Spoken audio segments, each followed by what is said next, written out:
A woman everyone believed was dead steps off a stagecoach in a torn wedding dress. Her husband thinks she abandoned him and their baby 4 years ago. The truth? She was kidnapped, locked in an asylum, and married off by force. Now she has 1 week to prove she didn't run, before the men who stole her life come to finish what they started. Stay with me until the very end of this story. You won't believe how it unfolds. And comment below with your city so I can see how far Nora's story travels across the world. The stagecoach rattled into Ashford Hollow just as the November sun began its descent behind the western ridge, painting the prairie sky in shades of amber and blood.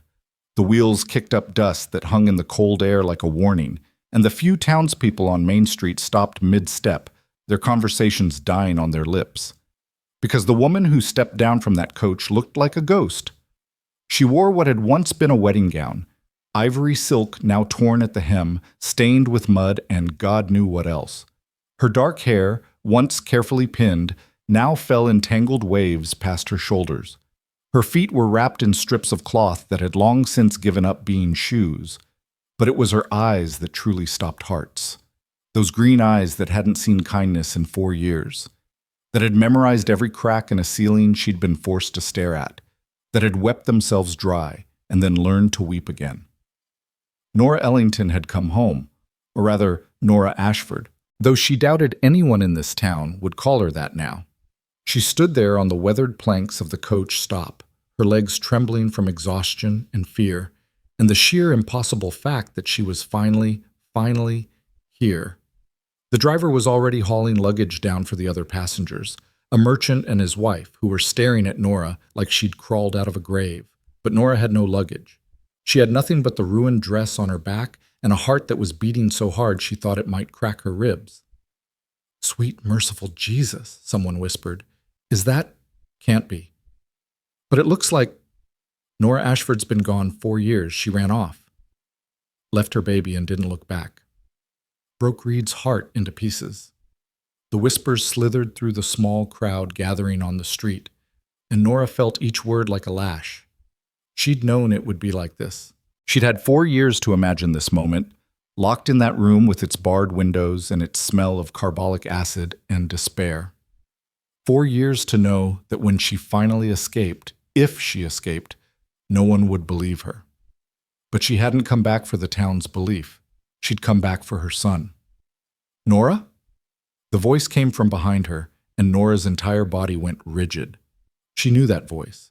She'd heard it in her dreams every night for 4 years. She'd whispered to it in the dark, pretending he could hear her, pretending he knew she hadn't left him, hadn't abandoned their child, hadn't chosen to vanish the night after their son was born. She turned slowly, afraid that if she moved too fast the moment would shatter and she'd wake up back in that room, back in that nightmare. Reed Ashford stood 10 feet away. He'd changed. 4 years had carved lines into his face that hadn't been there before, lines around his mouth, between his brows. His dark hair was longer, touching his collar. He'd been 26 when she'd last seen him. Now he looked older, harder, like something inside him had calcified into stone. He wore work clothes, denim and a worn leather vest, dusty boots, and his hands were clenched at his sides. But it was his eyes that nearly broke her. Those blue eyes that had once looked at her like she'd hung the moon and stars now looked at her like she was a stranger. Worse than a stranger. An enemy. "Reed," she whispered.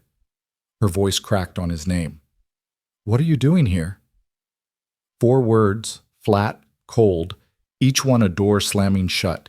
Nora felt tears burning her eyes, but she refused to let them fall. Not here. Not in front of the entire town. "I came back. 4 years, Reed said, and now there was something dangerous in his voice, something raw. 4 years, Nora, and now you just— What? Decided you missed the place?" "Reed, please. I can explain—" "Explain?" He laughed, but there was no humor in it. "You left the night after Caleb was born. You left a note that said you couldn't do it, couldn't be a mother, couldn't be a wife. You walked out of that house while our son was sleeping and you never looked back." "That's not—" Nora's voice broke. "I didn't write that note. Reed, I didn't— I found it in your handwriting, Nora. It wasn't me.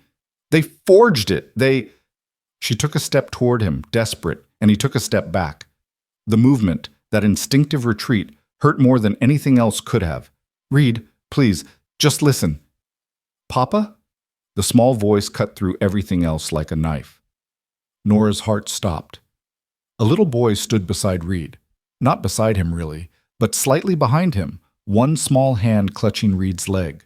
He was 4 years old. 4.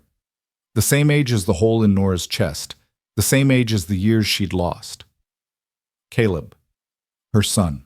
He had Reed's dark hair and her green eyes, and he was beautiful. He was wearing a child-sized work shirt and little boots, and his face was smudged with dirt like he'd been playing outside, and Nora couldn't breathe. She couldn't breathe because the last time she'd seen him, he'd been hours old, red-faced and squalling in her arms, and she'd kissed his forehead and whispered, "I love you. I love you. I'll keep you safe." And then she'd closed her eyes for just a moment, and when she'd opened them again, she'd been somewhere else. "Who's that, Papa?" Caleb asked, staring at Nora with open curiosity. Reed's jaw tightened. He put his hand on Caleb's shoulder, protective, possessive, and Nora saw the war happening behind his eyes. Whatever else he felt, whatever anger or betrayal or hurt, he was a father first. He wouldn't let his pain touch his son. "Nobody, Caleb," Reed said quietly. "Come on, we need to get home before dark." "But Papa." "Now, son." Reed turned away, his hand still on Caleb's shoulder, guiding him down the street toward where their wagon was hitched. And Nora couldn't let them leave. "His favorite color is blue," she called out, her voice cracking with desperation. He was born at dawn, right as the sun came up, and he didn't cry at first. He just looked around like he was trying to figure out where he was, and I remember thinking he was the bravest thing I'd ever seen. Reed stopped walking. "I sang to him," Nora continued, tears streaming down her face now, her voice shaking. "I only had a few hours, but I sang to him, 'Hush, little baby,' over and over, and I promised him I would always come back no matter what." "Mama used to sing that song to me?" Caleb's voice was small, confused. Reed's shoulders were rigid, his back still to Nora. When he spoke, his voice was so low she almost couldn't hear it. "You don't remember your mama, Caleb." "But you said—" "What I said was your mama left." Reed's voice hardened. "And that's what happened. Come on." They started walking again, and Nora stood there in her ruined wedding dress, watching them disappear down the dusty street. Around her, the townspeople were still whispering, still staring, but she didn't care anymore. She'd come back. After 4 years of hell, after escape and running and fear, she'd come back. And Reed didn't believe her. "You can't give up," she told herself fiercely, even as her legs threatened to give out. "You didn't survive 4 years in that place to give up now." "You got somewhere to stay, miss?" Nora turned. An older woman stood a few feet away, gray hair, kind eyes, a shawl wrapped around her shoulders. Nora recognized her after a moment. Mrs. Henderson, who ran the boarding house on the edge of town. No, Nora admitted. "Come on, then." Mrs. Henderson gestured down the street. "I've got a room. It's not much, but it's clean." "I don't have any money." "Didn't ask if you did." Mrs. Henderson's eyes were sharp but not unkind. "You look half dead on your feet, girl. Whatever your story is, you need a bed and a meal before you tell it." Nora wanted to refuse, wanted to run after Reed and Caleb, wanted to make Reed listen, but she knew it would be useless. Reed was hurt and angry, and she looked like something that had crawled out of a nightmare. She needed time. She needed to be clean, to be fed, to be human again. "Thank you," she whispered. Mrs. Henderson just nodded and started walking. Nora followed, aware of every eye on her back, every whisper that followed her down the street. One step at a time, she told herself. You found them. That's the first step. Now you just have to make Reed believe you. But as she followed Mrs. Henderson toward the boarding house, a chill ran down her spine that had nothing to do with the November wind. Somewhere behind her, in the shadows between buildings, she felt eyes watching. Different eyes. Dangerous eyes. They'd come looking for her. She knew they would. She just had to reach Reed before they reached her. Bets. The boarding house room was small and sparse.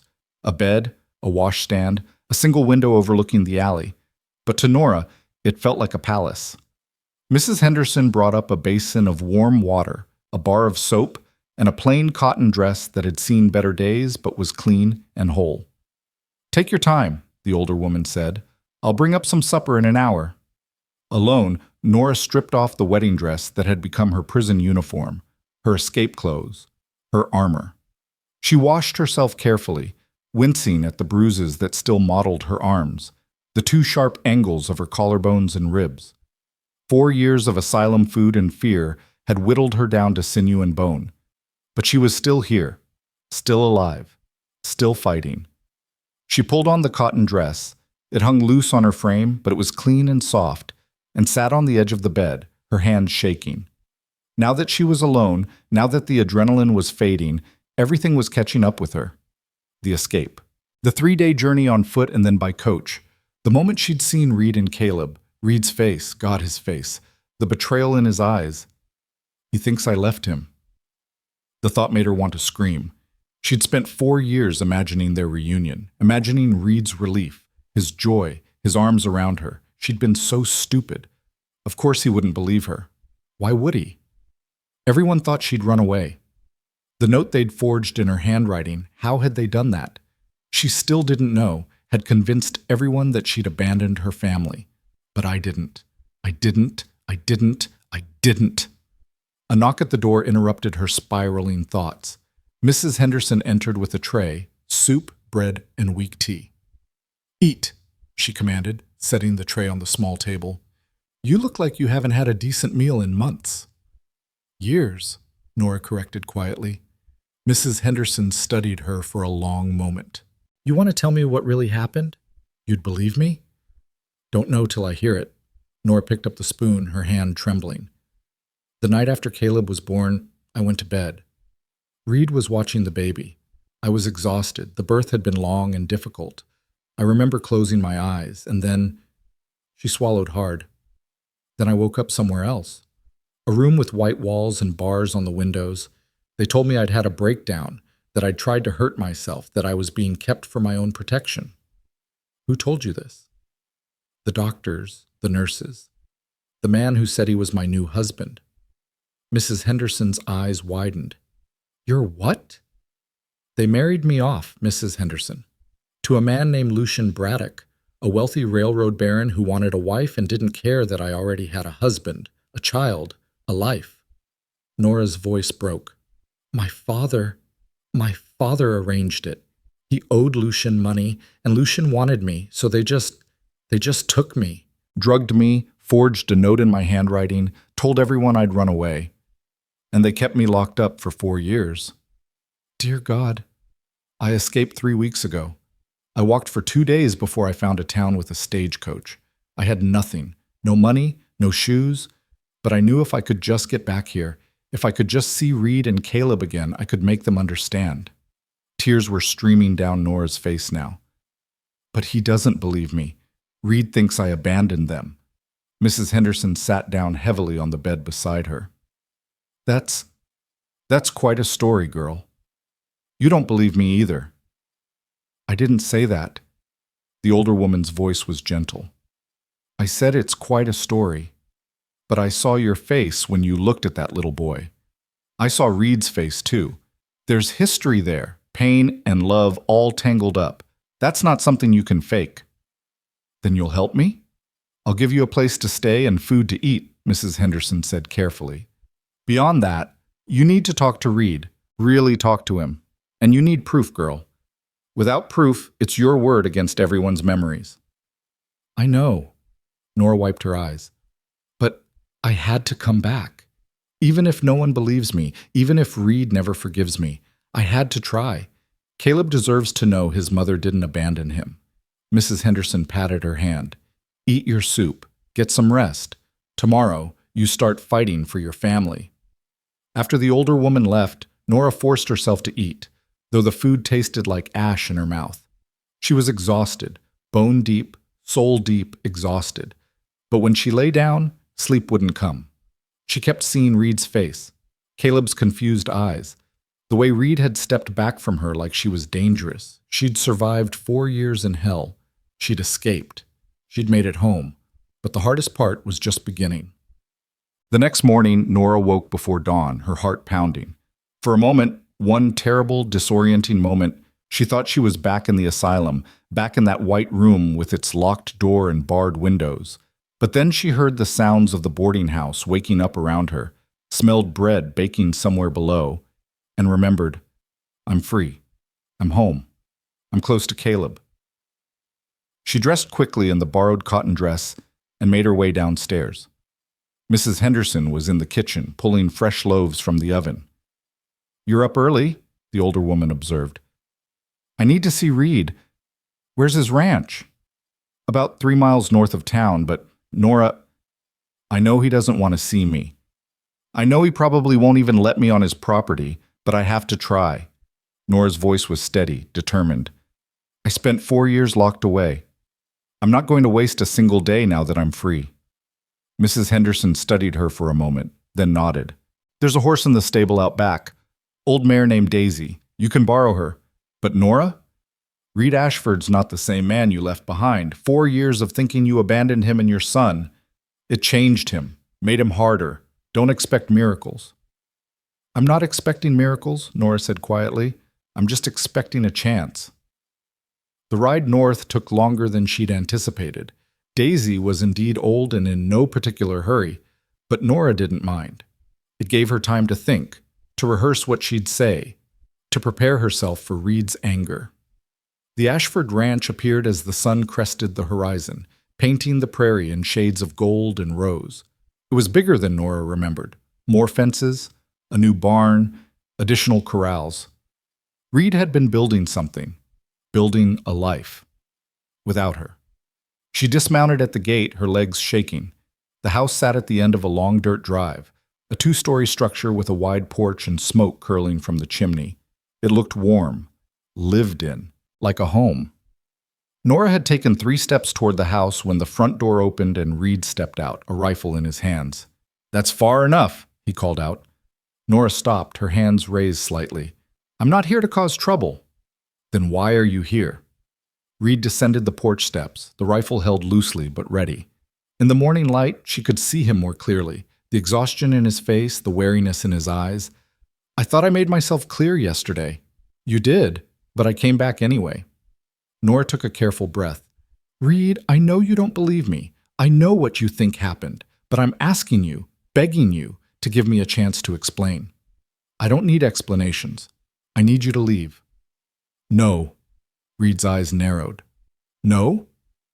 I didn't come back to make your life difficult, Reed. I came back for my son. For our son. And I'm not leaving until you hear the truth. The truth? The truth is, you walked out. I didn't. The words exploded out of Nora, raw and desperate. I didn't walk out, Reed. They took me. They drugged me, and they took me, and they locked me away, and I have been trying, fighting, to get back to you and Caleb every single day for 4 years. Reed just stared at her, his jaw tight. The night after Caleb was born, I went to bed, Nora continued, her voice shaking. I was so tired. The birth had been hard and I was exhausted, but I was happy. So happy. I remember looking at you holding Caleb and thinking, this is everything I've ever wanted. And then I closed my eyes to rest, and when I woke up, her voice broke. When I woke up, I was in a white room with bars on the windows, and men in suits were telling me I'd had a mental breakdown, that I was dangerous, that I needed to be kept away from my family for everyone's safety. That's insane, Reed said flatly. Yes, it was. It is. But it happened. Nora took a step closer, and Reed tensed, but didn't back away. My father owed money to a man named Lucian Braddock, a railroad baron with more money than God, and a taste for collecting things he shouldn't have. Lucien decided he wanted me for a wife, and my father sold me to him like I was cattle. They forged a note in my handwriting, made everyone believe I'd run away, and they kept me locked in a private asylum for 4 years while Lucien told everyone I was his delicate, troubled wife who needed peace and quiet. Reed's face was unreadable. If that's true, why didn't you escape sooner? Because I tried, Reed. Tears were streaming down Nora's face now. I tried a dozen times. Every time they caught me, every time they put me in a worse room, watched me more closely, drugged me more heavily. I almost gave up. I almost let myself disappear into that place. But then I'd remember Caleb, remember his tiny hand wrapped around my finger, remember promising him I'd always come back. And I'd keep fighting. She wiped her eyes angrily. 3 weeks ago, there was a fire in the East Wing. In the confusion, I got out, I ran, I stole clothes from a washing line. I walked until my feet bled, and I didn't stop until I got here. To you. To my family. Reed was silent for a long moment. When he finally spoke, his voice was strained. You really expect me to believe this? I don't expect anything. I'm just telling you the truth. The truth? Reed laughed bitterly. The truth is I spent 4 years wondering what I did wrong, what I could have said or done differently to make you stay. The truth is Caleb has grown up without a mother, and every time he asks about you, I have to tell him you didn't want us. The truth is... Papa? They both turned. Caleb stood on the porch in his nightshirt, his hair sleep-mussed, his eyes wide. Caleb, go back inside, Reed said immediately. But Papa, who's that lady? Is she the one from yesterday? Reed hesitated, and Nora seized the moment. My name is Nora, she called out gently. And yes, I was in town yesterday. Are you staying? Caleb asked. No, Reed interrupted firmly. Miss Nora was just leaving. But I like her, Caleb said with the straightforward honesty of a 4-year-old. She has nice eyes, like mine. Nora's heart cracked open. You have very nice eyes, she told him softly. Reed made a frustrated sound and lowered the rifle, leaning it against the porch railing. He ran a hand through his hair, a gesture Nora remembered, a gesture that meant he was struggling with something, and then looked at her with exhausted, wary eyes. 1 week, he said finally. Nora blinked. What? 1 week. You want a chance to prove you're telling the truth? You've got 7 days. Reed's voice was hard. You can stay here at the ranch. There's a spare room in the barn that's been converted for hands, and you can help with the work. But you don't go near Caleb without my say-so. You don't make promises you can't keep. And at the end of 7 days, if I'm not convinced, you leave and you don't come back. Understood? It wasn't trust. It wasn't even belief. But it was a chance. Understood, Nora whispered. Good. Reed turned toward the house. Caleb, inside. Now. But Papa. Now, son. Caleb disappeared inside, and Reed looked back at Nora. The barn's around back. There's a pump for water, and I'll bring food out at mealtimes. Stay away from the house unless I tell you otherwise. Reed? 7 days, Nora. Don't waste them. He went inside and closed the door firmly behind him, leaving Nora standing in the yard as the sun climbed higher and the prairie wind carried the smell of hay and livestock and home. 1 week. 7 days to prove she was telling the truth. 7 days to earn back a life that had been stolen from her. 7 days to make Reed believe. She could do this. She had to do this. For Caleb. For Reed. For the family she'd never stopped fighting to return to. Nora picked up Daisy's reins and led the old mare around to the back of the property, where a sturdy red barn stood alongside several corrals. The spare room Reed had mentioned turned out to be a small tack room that had been fitted with a cot, a chair, and a wood stove. It was clean and dry, and after 4 years in the asylum, it felt like luxury. She was unpacking her meager belongings, which consisted of exactly nothing, when she heard footsteps outside. A moment later, Reed appeared in the doorway with a bundle of blankets and a pillow. Nights get cold, he said shortly, setting them on the cot. Thank you. He nodded and turned to leave, but Nora couldn't let him go without trying once more. Reed? He stopped but didn't turn around. I know you don't believe me yet. I know I have to earn your trust, but I want you to know, her voice caught, I never stopped loving you.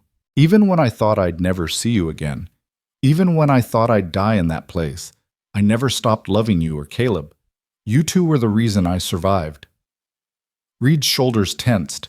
For a moment, Nora thought he might say something, might turn around, might soften, even a fraction, but then he simply walked away, his boots crunching on the gravel. Nora sat down on the cot and let herself cry. Not desperate tears, not hopeless tears, but tears of release. She was here. After 4 years of hell, she was finally, impossibly here. Close enough to hear Caleb's voice, close enough to see Reed's face, close enough to fight for everything that had been taken from her. 1 week. She'd make every moment count. The first full day at the ranch began before dawn. Nora woke to the sound of roosters and the distant lowing of cattle, and for a moment, just a moment, she felt peace. No locked doors, no bars on windows, no nurses watching her every move. She dressed quickly in the cotton dress Mrs. Henderson had given her, wishing desperately for work clothes, and ventured out into the cool morning air. The ranch was already alive with activity, hands moving between corrals, smoke rising from the main house, the sound of hammering from somewhere near the new barn. Reed was in the main corral working with a young horse that was clearly not interested in being worked with. He saw Nora approaching and his expression hardened, but he didn't send her away. "You know anything about horses?" he asked without preamble. "I used to." "Fine. Go help Jake muck out the stalls. He's in the stable, brown building past the barn." It wasn't a friendly assignment, but it was work. Nora made her way to the stable where she found Jake, a grizzled cowhand in his 50s, already hard at work. "You the woman from town?" he asked, leaning on his pitchfork. "I'm Nora." Jake studied her for a moment, his weathered face unreadable. "Boss says you're helping out for a bit." "That's right." "You ever mucked a stall before?" "Yes." "Good. There's a pitchfork in the corner. Work your way down the line. We've got 12 horses and they all need fresh bedding." It was hard, dirty work, exactly the kind of work that made her muscles scream and her hands blister, but Nora attacked it with a kind of fierce joy. Every forkful of soiled hay, every armload of fresh straw was proof that she was here, that she was real, that she was fighting for her family. By midday, her back was screaming and her hands were raw, but she'd cleaned 8 stalls. Jake brought her a dipper of water and a hard look. "You're pushing yourself too hard," he observed. "I'm fine." "You're swaying on your feet." "I said I'm fine." Nora wiped sweat from her forehead. "I can finish the rest before supper."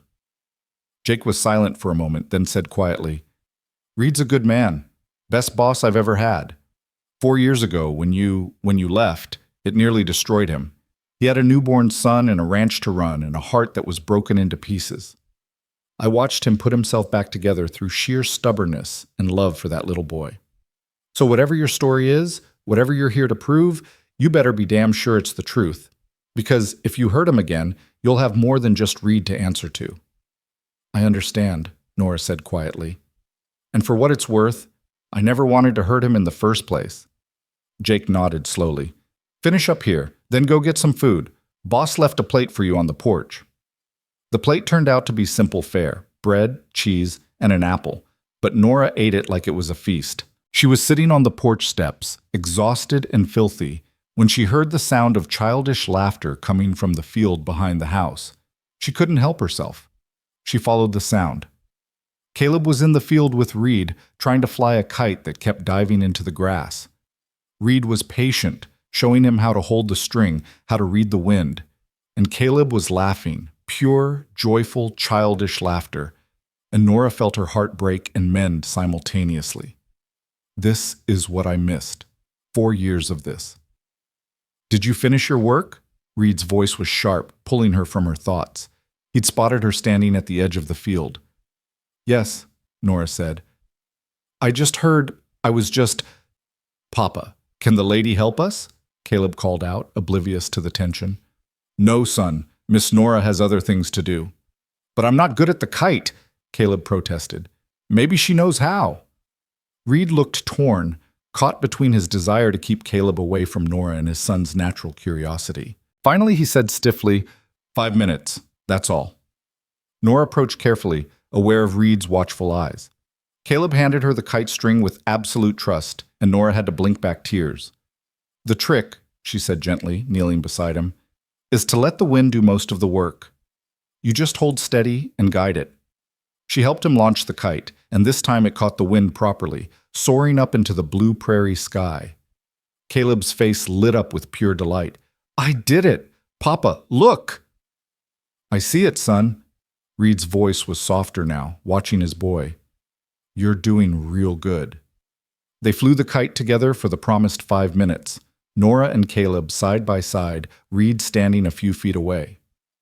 It was the closest Nora had been to her son since the night he was born, and she memorized everything. The way his nose crinkled when he smiled, the way his hair fell across his forehead, the way he smelled like soap and sunshine and little boy. When the 5 minutes were up, Reed called Caleb back to the house.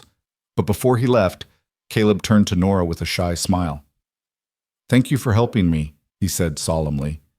"Any time," Nora whispered. That night, lying on the cot in the tack room, Nora allowed herself to hope. It was just a sliver of hope, fragile and tentative, but it was there. Reed had given her a week. Caleb had smiled at her. She was here, she was close, and she was fighting. She just had to keep fighting, and hope that a week would be enough. What? The days fell into a rhythm. Nora rose before dawn, worked until her body screamed for mercy, and collapsed on the cot after dark. She mucked stalls, mended fences, hauled water, carried hay. Her hands blistered and bled and formed calluses. Her muscles burned and ached and slowly grew stronger. And all the while, she watched. She watched Reed with Caleb, saw the gentle patience, the fierce protectiveness, the love that shone in every interaction. She watched Reed with his ranch hands, saw the fair leadership, the hard work, the respect he'd earned. She watched Reed alone in those rare, quiet moments, saw the exhaustion, the loneliness, the wound that hadn't healed. By the third day, Reed had stopped watching her quite so closely. By the fourth day, he'd given her more responsibilities, helping with the horses, checking the irrigation for the winter wheat, even cooking meals for the ranch hands. And on the fifth day, something shifted. Nora was in the kitchen garden behind the house, pulling weeds from the frost-bitten vegetable beds, when she heard Caleb crying. She was on her feet instantly, following the sound to the side of the house, where Caleb sat on the ground holding his knee. "What happened?" Nora asked, kneeling beside him. "I fell," Caleb sobbed. "And Papa's in town and it hurts." Blood was seeping through his torn trouser leg. Without thinking, Nora scooped him up and carried him into the house, breaking Reed's rule about staying away from the house. But she didn't care. Caleb was hurt. She set him on the kitchen table and gently rolled up his trouser leg. The cut wasn't deep, but it was dirty. She found clean water, cloth, and salve in the cupboard, her hands moving with remembered practice, mother's instinct taking over, and cleaned the wound carefully while Caleb sniffled. "You're very brave," she told him softly. "This must hurt quite a bit." "I'm trying not to cry," Caleb said, his lip trembling. "Papa says big boys don't cry." "Papa's wrong." Nora met his eyes gently. "Everyone cries sometimes, even big boys, even papas. Crying doesn't mean you're weak, it means you're human." "Did you cry when you were away?" Caleb asked with a child's innocent directness. Nora's hand stilled. "Yes, I cried a lot." "Why were you away?" "Because bad people took me somewhere I didn't want to be, and I tried very hard to come back to come home." Caleb was silent for a moment, watching as Nora carefully bandaged his knee. Then he said quietly, "Papa cried sometimes. When I was little. I heard him at night." Nora's eyes burned with tears. "I'm sorry, sweetheart. Are you really my mama?" The question hung in the air between them. Nora looked at this little boy, this perfect, beautiful child, and knew she had to tell him the truth. "Yes," she said softly. "I'm your mama. Why did you leave me?" "I didn't." "Well," Nora's voice broke. "I promise you, Caleb, I didn't leave you. I would never, ever leave you. Bad people took me away, but I fought every single day to come back to you." Caleb studied her with those green eyes, her eyes, and then, devastating in its simplicity, he reached out and took her hand.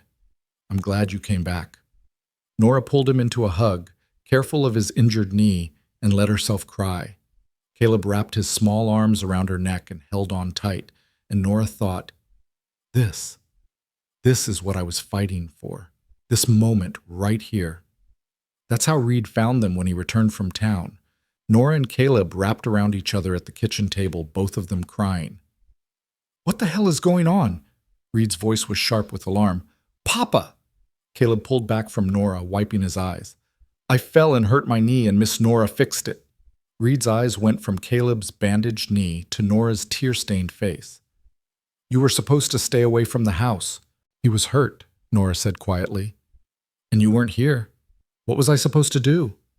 Reed opened his mouth, closed it, opened it again. Finally, he just said, Caleb, go wash up for supper. But Papa, now son. After Caleb left, Reed rounded on Nora. You can't do this. Do what? Care for my injured son? He's not... Reed stopped himself. You can't confuse him. He was just starting to accept that you're gone, and now you're back and you're telling him you're his mother. Because I am his mother, Reed. You left him. No, I didn't. Nora was on her feet now, facing him. How many times do I have to say it? I didn't leave. They took me. They drugged me and they took me and they locked me away, and I spent 4 years in hell trying to get back to you. Then prove it, Reed shouted back. Give me something, anything that proves what you're saying is true. What do you want from me, Reed? I escaped with nothing. I had no time to grab papers or documents or... Nora stopped, her mind racing. Wait, the asylum. It was called Riverside Haven. It's outside of Newton City, about 100 miles east of here. And Lucian Braddock, the man who held me there, he has an office in Newton. If you want proof, that's where you'll find it. Reed stared at her, his jaw working. Newton's 3 days' ride. I know. And you expect me to just leave my ranch, leave my son, and ride out there on nothing but your word? No, Nora said quietly. I expect you to look at me. Really look at me, Reed, and decide whether you think I'm lying. Reed did look at her. His blue eyes swept over her face, searching for something, truth, lies, she didn't know. And Nora looked back, letting him see everything. The pain, the desperation, the love that had never died. Finally, Reed said, I'll think about it. It wasn't agreement, but it wasn't refusal either. He left the kitchen without another word, and Nora sank back into her chair, exhausted and shaking. But through the window, she could see Caleb in his room upstairs, pressing his hand against the glass. She pressed her hand back, and for the first time in 4 years, Nora let herself believe that maybe, just maybe, she was going to win this fight. The evening was settling into twilight when Nora heard horses approaching the ranch. Not just one or two, several. Her entire body went cold. Through the window of the tack room, she saw them. 5 riders, well-dressed, well-armed, led by a man she would recognize anywhere, Lucian Braddock. He'd found her. Nora's first instinct was to run. 4 years of captivity had taught her that survival meant staying invisible, staying away from the men who owned the keys to her cage. But then she thought of Caleb upstairs in the house, of Reed somewhere on the property, and she knew she couldn't run. Not this time. Running would bring Lucien's attention to this place, to these people, to her family. She had to face him. She stepped out of the tack room just as the riders came to a halt in front of the main house. Braddock dismounted with the practiced ease of a man who'd never done a day's hard work in his life. All his labor was done by money and intimidation. He was tall, silver-haired, handsome in the way a snake is handsome, and he wore a suit that cost more than most families made in a year. His eyes found Nora immediately, and his smile was a knife wrapped in silk. There you are, darling, he said pleasantly, as if she were a wayward child who'd missed dinner. You've led us on quite a chase. Reed emerged from the barn at that moment, and Nora saw his hand move instinctively toward the pistol at his hip when he took in the scene. 5 armed men, Nora standing rigid with fear, and Lucian Braddock looking at her with possessive satisfaction. Can I help you, gentlemen? Reed's voice was carefully neutral, but Nora could hear the steel underneath. Indeed you can. Lucian turned his attention to Reed with a condescending smile. I'm Lucien Braddock, and I'm here to collect my wife. Reed's eyes cut to Nora, and she saw the question there, the doubt, the confusion, the beginning of belief mixing with betrayal. Your wife? I'm not his wife, Nora said, her voice shaking but clear. The marriage was forced. It's not legal. Now, darling, Lucian said, pulling a folded document from his jacket. Let's not have another episode. Mr. Ashford, my wife suffers from delusions brought on by nervous hysteria. She's escaped from Riverside Haven, where she's been receiving treatment for the past 4 years. I have all the legal documentation right here. Marriage certificate, commitment papers signed by her father, medical reports from 3 separate doctors. He held out the papers to Reed, who took them slowly, his face unreadable. Nora watched him scan the documents, watched his expression shift from skepticism to confusion to something that looked horribly like resignation, and her heart cracked. "These look legitimate," Reed said quietly. "Of course they're legitimate," Lucian replied smoothly. "I'm a respectable businessman, Mr. Ashford. I love my wife, and I only want to bring her home where she can receive proper care." "They're forgeries!" Nora's voice rose with desperation. "Reed, you can't believe him. He paid doctors to declare me insane. He paid my father to sign away my rights." "You see?" Lucian spread his hands regretfully. "The delusions. It's really quite sad. She's convinced herself of this elaborate fantasy to escape the reality of her condition." "What condition exactly?" Reed asked, his voice still carefully neutral. "Nervous hysteria brought on by the trauma of childbirth," Lucian said, glancing at Nora with false sympathy. "After her first child was born, from a previous marriage that ended tragically, she had a complete mental collapse. Her father brought her to me for help, and I fell in love with her during her recovery. We married 3 years ago, but she has these episodes, you see, where she forgets her current life and believes she's still with her first husband. It's heartbreaking, really." It was brilliant, Nora realized with sick horror. Lucian had woven truth and lies together so seamlessly that anyone looking at those papers, hearing his reasonable tone, would believe him over her. She looked like exactly what he claimed, a wild, desperate woman in borrowed clothes, making outrageous accusations. "Reed," she said, forcing herself to speak calmly, despite the panic clawing at her throat. "Ask him about the asylum. Ask him why a woman with nervous hysteria needs to be kept behind locked doors and bars on the windows. Ask him why I have scars on my wrists from restraints." Lucian's smile tightened fractionally. "The restraints were for her own safety after she attempted self-harm." "I never harmed myself. You restrained me because I kept trying to escape." "You see how agitated she becomes?" Lucian addressed Reed, as if Nora weren't even there. "This is exactly why she needs professional care. Mr. Ashford, I understand this must be confusing for you, but I have legal custody of my wife. I'm asking you, one gentleman to another, to help me get her into the carriage so we can return her to proper care." Reed looked at Nora, and she saw the war in his eyes. Part of him wanted to believe her. She could see it, that flicker of doubt about Lucian's too smooth story. But the papers in his hand, the official seals, the reasonableness of Lucian's tone, all of it was working against her.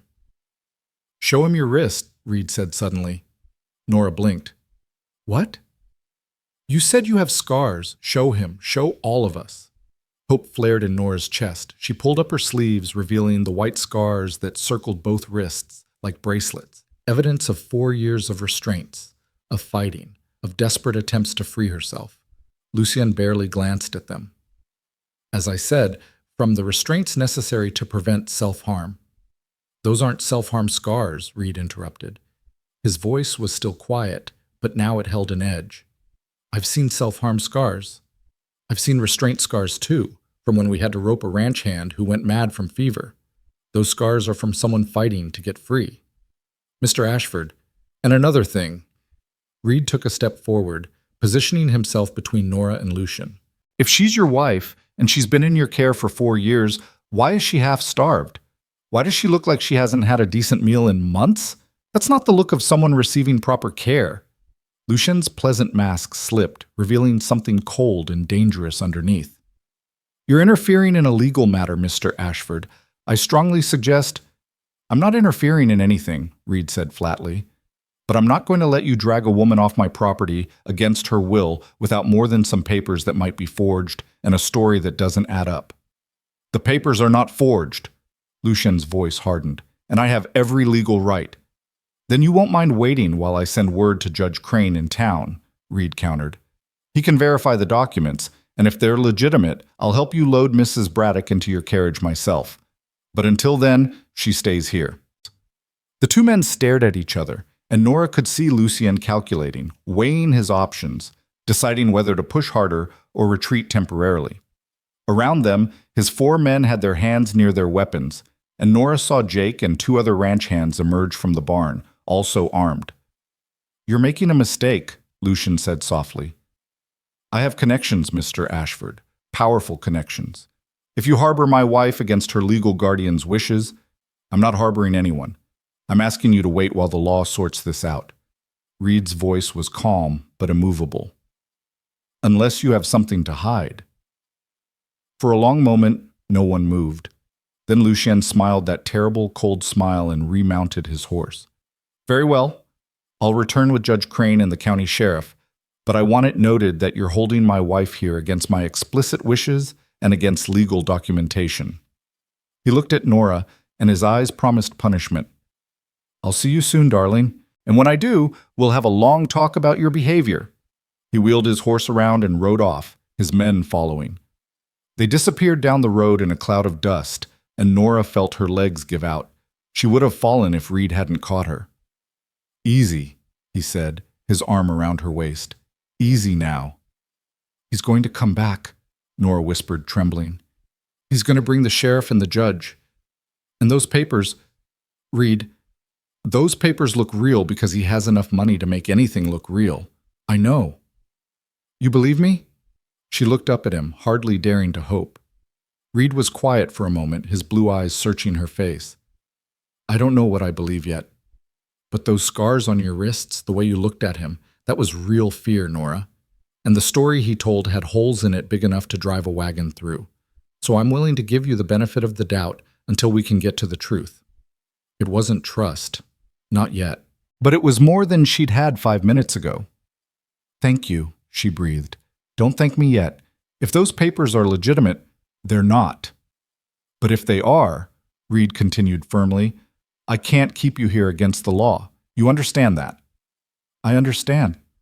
Nora straightened, pulling away from his supporting arm even though she was still shaking. "But Reed, you have to understand something too. If he takes me back to that place, I will die there. Maybe not right away, but eventually. And I will never ever see Caleb again." Reed's jaw tightened. He looked toward the house where Caleb's face was pressed against the upstairs window, watching everything with wide, frightened eyes. "Go inside," Reed said quietly. "Keep away from the windows. I need to talk to Jake and the other hands. Make sure we're ready if Braddock comes back with trouble." "Reed." "Inside, Nora, please." She went, though every instinct screamed at her to run, to take Daisy and ride as far and as fast as she could before Lucian returned. But she'd spent 4 years running and hiding and fighting, and she was tired. So tired. And more than that, she couldn't leave Caleb. Not now, not when he'd finally started to accept her, to trust her. She found him in the kitchen, sitting at the table with his arms wrapped around himself. "Are you going away again?" he asked in a small voice. Nora knelt in front of him, taking his small hands in hers. "I'm going to try very hard not to." "That man said you're his wife." "He's lying, sweetheart. I'm not his wife. I never wanted to be." "But he has papers. Papa said the papers look real." "Papers can lie too," Nora said gently. "Just like people can. But I want you to know something, Caleb. No matter what happens, no matter where I am, I will always be your mama. Always. And I will always love you more than anything in this world." Caleb's eyes filled with tears. "I don't want you to go." "I don't want to go either." Nora pulled him into a hug, holding him tight. "But sometimes bad things happen to good people, and we have to be brave. Can you be brave with me?" He nodded against her shoulder, and Nora closed her eyes, memorizing the feeling of holding her son, just in case. No, she couldn't think like that. She had to believe that somehow, some way, the truth would come out.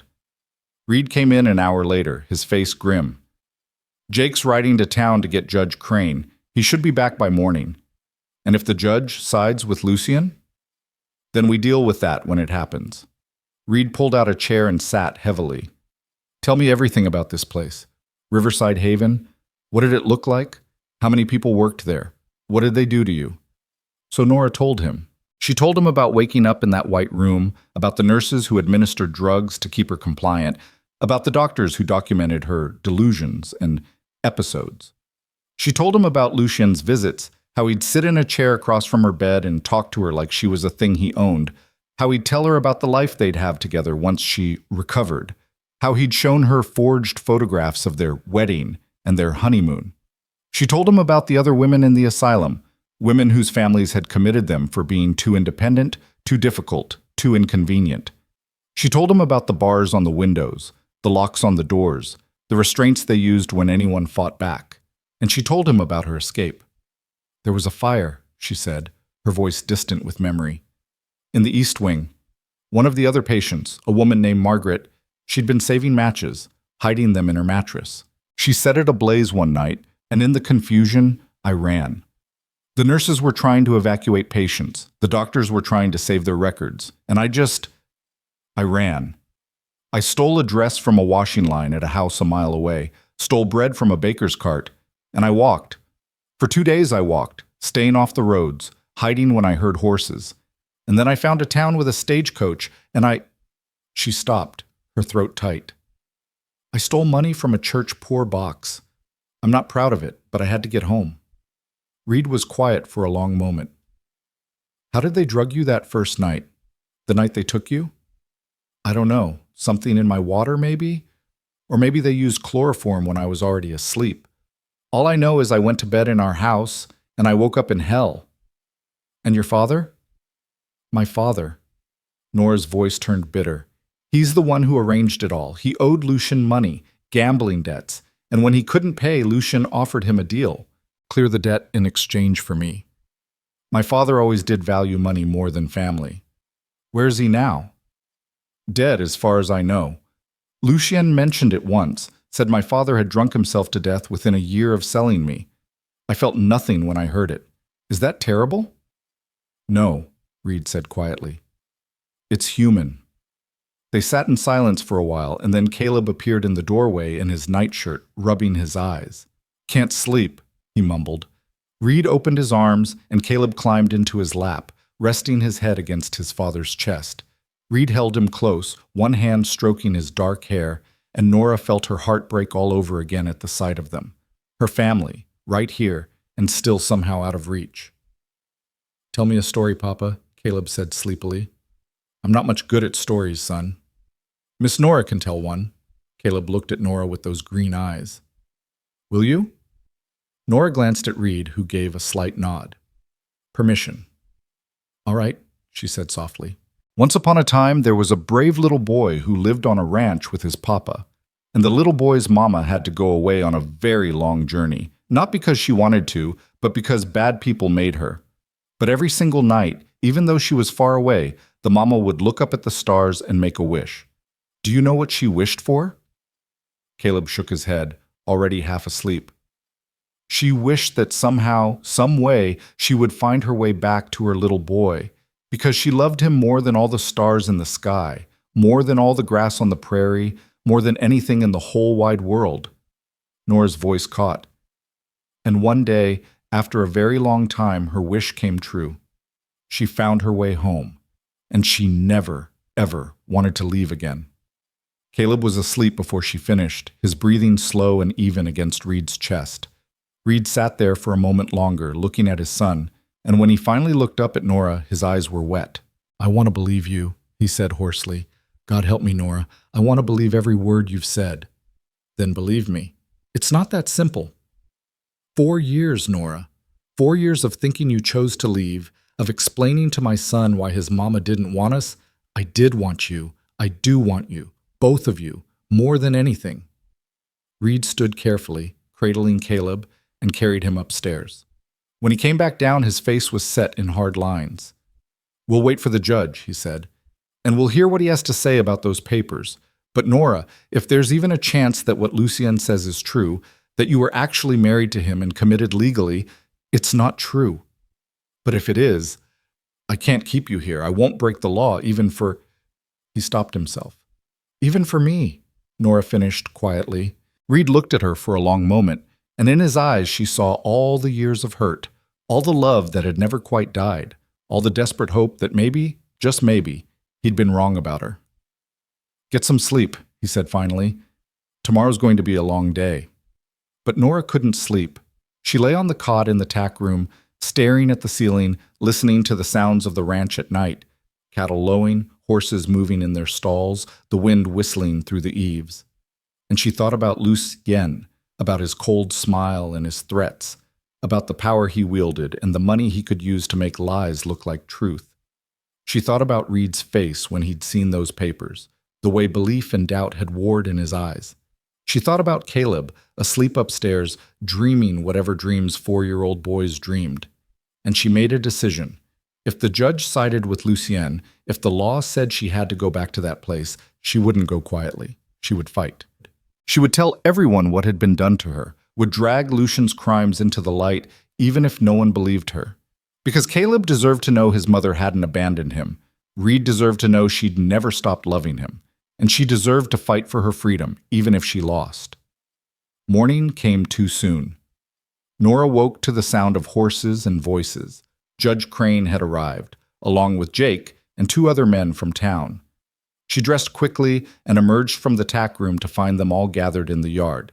Reed, the judge, Jake, and several ranch hands.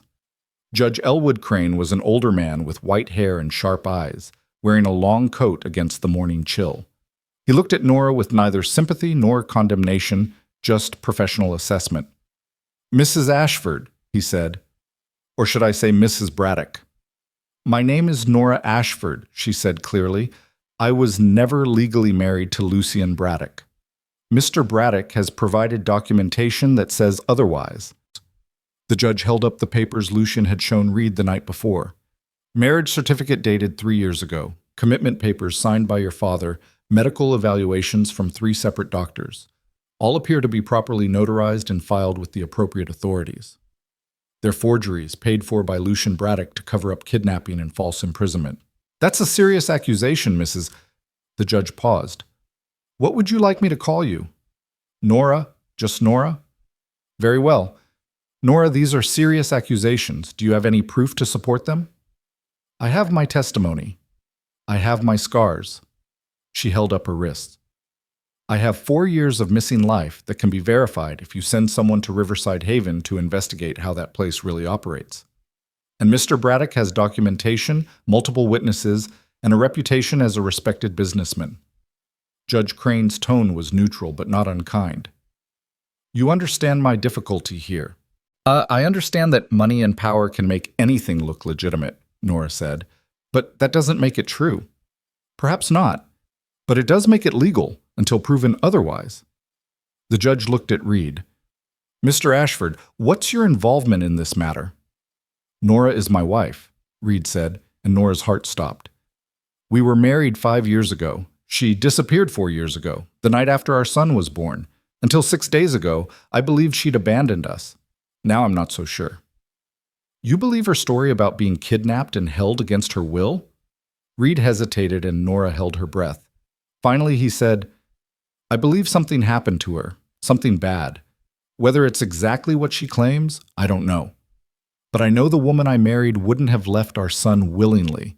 And I know the Nora standing here now isn't the same as the woman in Braddock's papers. She's half-starved, terrified, and fighting like hell to stay here. That doesn't match up with someone who's been receiving proper care." Judge Crane nodded slowly. "I see." He turned back to Nora. "Here's what I'm prepared to do. I'll send a deputy to Newton City to investigate Riverside Haven and verify Mr. Braddock's claims. I'll also send inquiries to the authorities who supposedly notarized these documents. Until I hear back, which will take at least a week, possibly 2, you'll remain here under Mr. Ashford's supervision. You will not leave the property, you will not attempt to flee, and you will make yourself available for questioning if needed. If you agree to these terms, I'll hold off on any decision until we have more information." "And if she doesn't agree?" Reed asked. "Then I have no choice but to remand her to Mr. Braddock's custody, as he has legal documentation and she has only her word." Nora looked at Reed, who gave her a slight nod. It wasn't perfect, but it was time. Time to prove her story, time to gather evidence, time to expose Lucien's crimes. "I agree," she said. "Good." Judge Crane tucked the papers into his coat. "I'll inform Mr. Braddock of my decision. I imagine he won't be pleased, but the law requires proper investigation of claims this serious. In the meantime, Mr. Ashford, you're responsible for her. If she disappears, she won't, Reed said firmly. After the judge left, Reed turned to Nora. You've got 2 weeks, maybe less if Braddock pushes hard enough. We need to use that time to find real proof, something more than testimony and scars. I don't know what proof I can give you, Nora said helplessly. Everything I had was taken from me. My clothes, my possessions, even my memories were questioned until I started doubting them myself. The only proof is at Riverside Haven, and if you think Lucien hasn't already sent word to have any evidence destroyed, then we find other proof. Reed's voice was determined. Other patients who escaped, nurses or doctors who might talk, financial records showing payments to your father. Something, Nora, there has to be something. Boss? Jake approached, his weathered face troubled. Got a problem. Some of the hands are talking, saying they don't feel right working for a man who's harboring a crazy woman. Saying if Mrs. Ashford, if Nora, is really sick like Braddock claims, she might be dangerous. Reed's jaw tightened. Tell them if they don't like it, they can draw their pay and leave. Anyone who stays works for me, not for town gossip. Already told them that. Lost 2 men. Then we make do with who's left. Reed looked at Nora. Go help with breakfast. I need to check the fences in the north pasture. Make sure we're ready for winter. It was a dismissal, but not an unkind one. Nora went to the house where she found Caleb in the kitchen, building a tower out of wooden blocks. Morning, sweetheart, she said softly. Caleb looked up and smiled, the kind of pure, uncomplicated smile that made everything else fade away. Morning, can you help me make it taller? They built towers together for an hour, Caleb chattering about everything and nothing, his favorite horse, the snake he'd seen last week, the story Papa had told him about stars, and Nora soaked in every word, every smile, every moment of being his mother, because she didn't know how many more moments she'd get. The next few days passed in a strange suspension. Nora working alongside Reed and the remaining ranch hands, Caleb following her everywhere like a shadow, and the whole time knowing that Lucien was out there somewhere, plotting his next move. On the 4th day after Judge Crane's visit, Reed came to her at dusk while she was bringing water to the horses. I'm riding to Newton City tomorrow, he said without preamble. I'm going to find Riverside Haven and see it for myself. Talk to people, look at records, get some real answers. Nora's hands tightened on the water bucket. That's 3 days' ride. What about Caleb, the ranch? Jake can manage the ranch, and Caleb...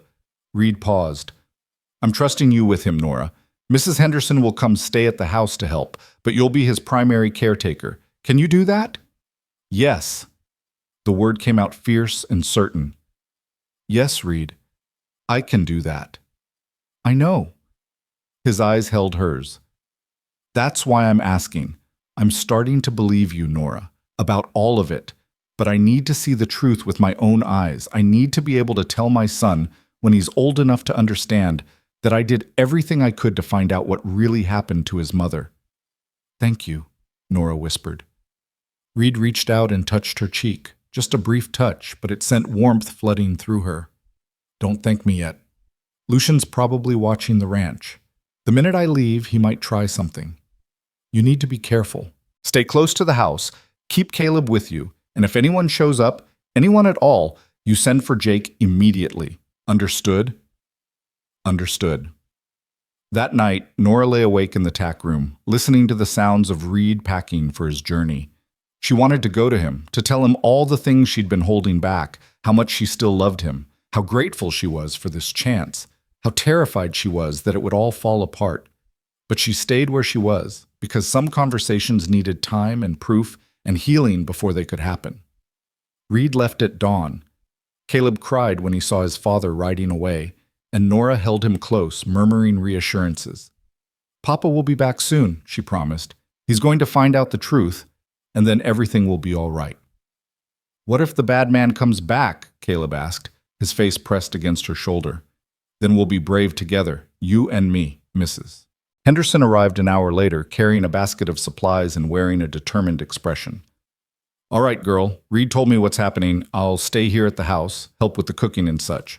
But you're in charge of that little boy. Think you can manage? Yes, ma'am. Good. Because if Lucien Braddock shows his face around here, we're going to show him what prairie women are made of. For 3 days, it was almost peaceful. Nora cooked meals, cared for Caleb, helped Jake with the lighter ranch work. Caleb followed her everywhere, talking constantly, asking questions, and slowly, so slowly, beginning to call her Mama without hesitation. On the third night, Nora was putting Caleb to bed when he wrapped his arms around her neck and whispered, "I'm glad you came back. Even if you have to go away again, I'm glad I got to know you." "I'm not going anywhere," Nora promised, even though she knew it might be a lie. "I'm staying right here with you." But the next morning, the morning Reed was due to return, everything changed. Caleb woke up burning with fever. Nora knew immediately that something was wrong. His skin was hot to the touch, his eyes glassy and unfocused. He whimpered when she tried to get him to drink water, and his small body was racked with shivers despite the blankets. "Mrs. Henderson," Nora called, trying to keep the panic out of her voice. "Something's wrong with Caleb." The older woman took one look at the boy and paled. "It's the fever. The same one that's been going through town. Lost 2 children to it already." "No." Nora's voice was fierce. "No, he's not going to die. Tell me what to do." "Keep him cool. Get the fever down any way you can, and pray." For the next 12 hours, Nora didn't leave Caleb's side.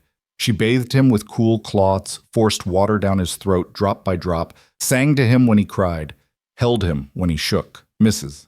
Henderson helped when she could, but this was Nora's fight. This was her son, her baby, and she would not lose him. Night fell, and Caleb's fever climbed higher. He was delirious, calling for Reed, crying out about monsters and shadows.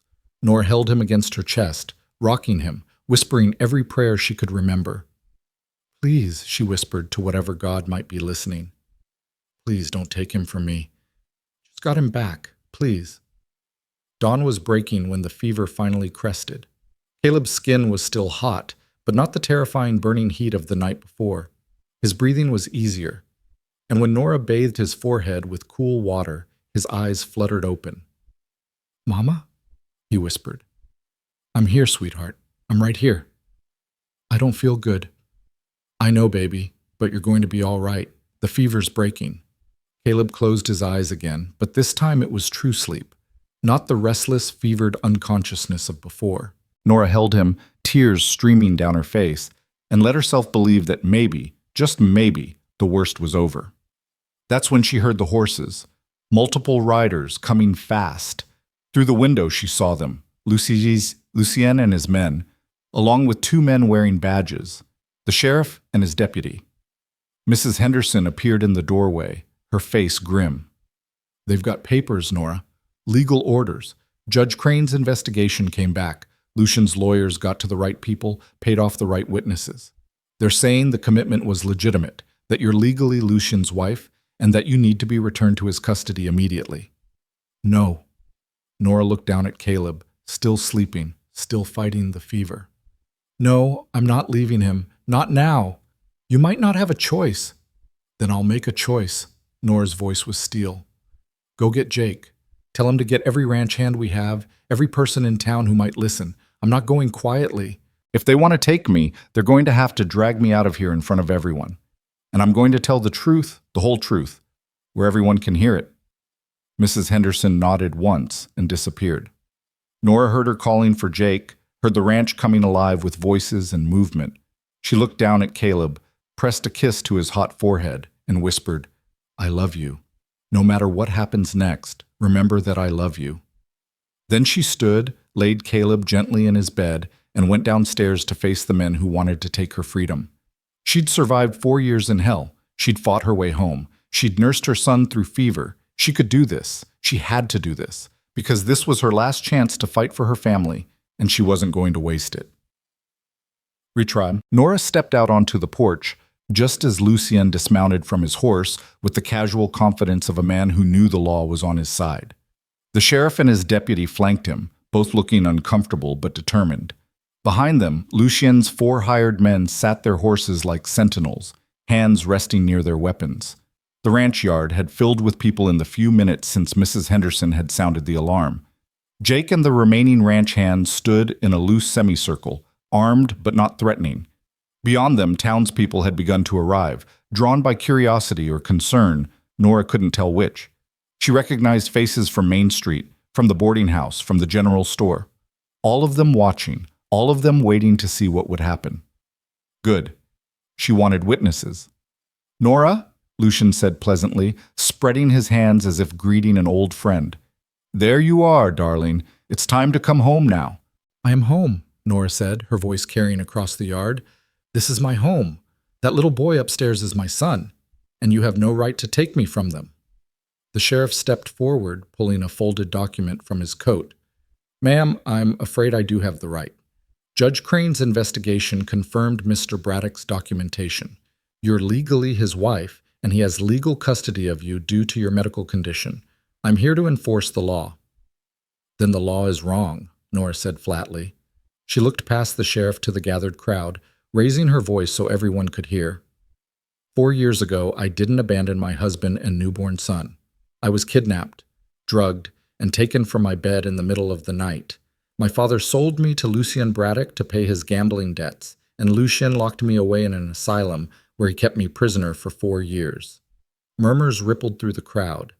Lucien's expression didn't change, but Nora saw the flash of anger in his eyes. You see, he said to the sheriff, his voice full of regret.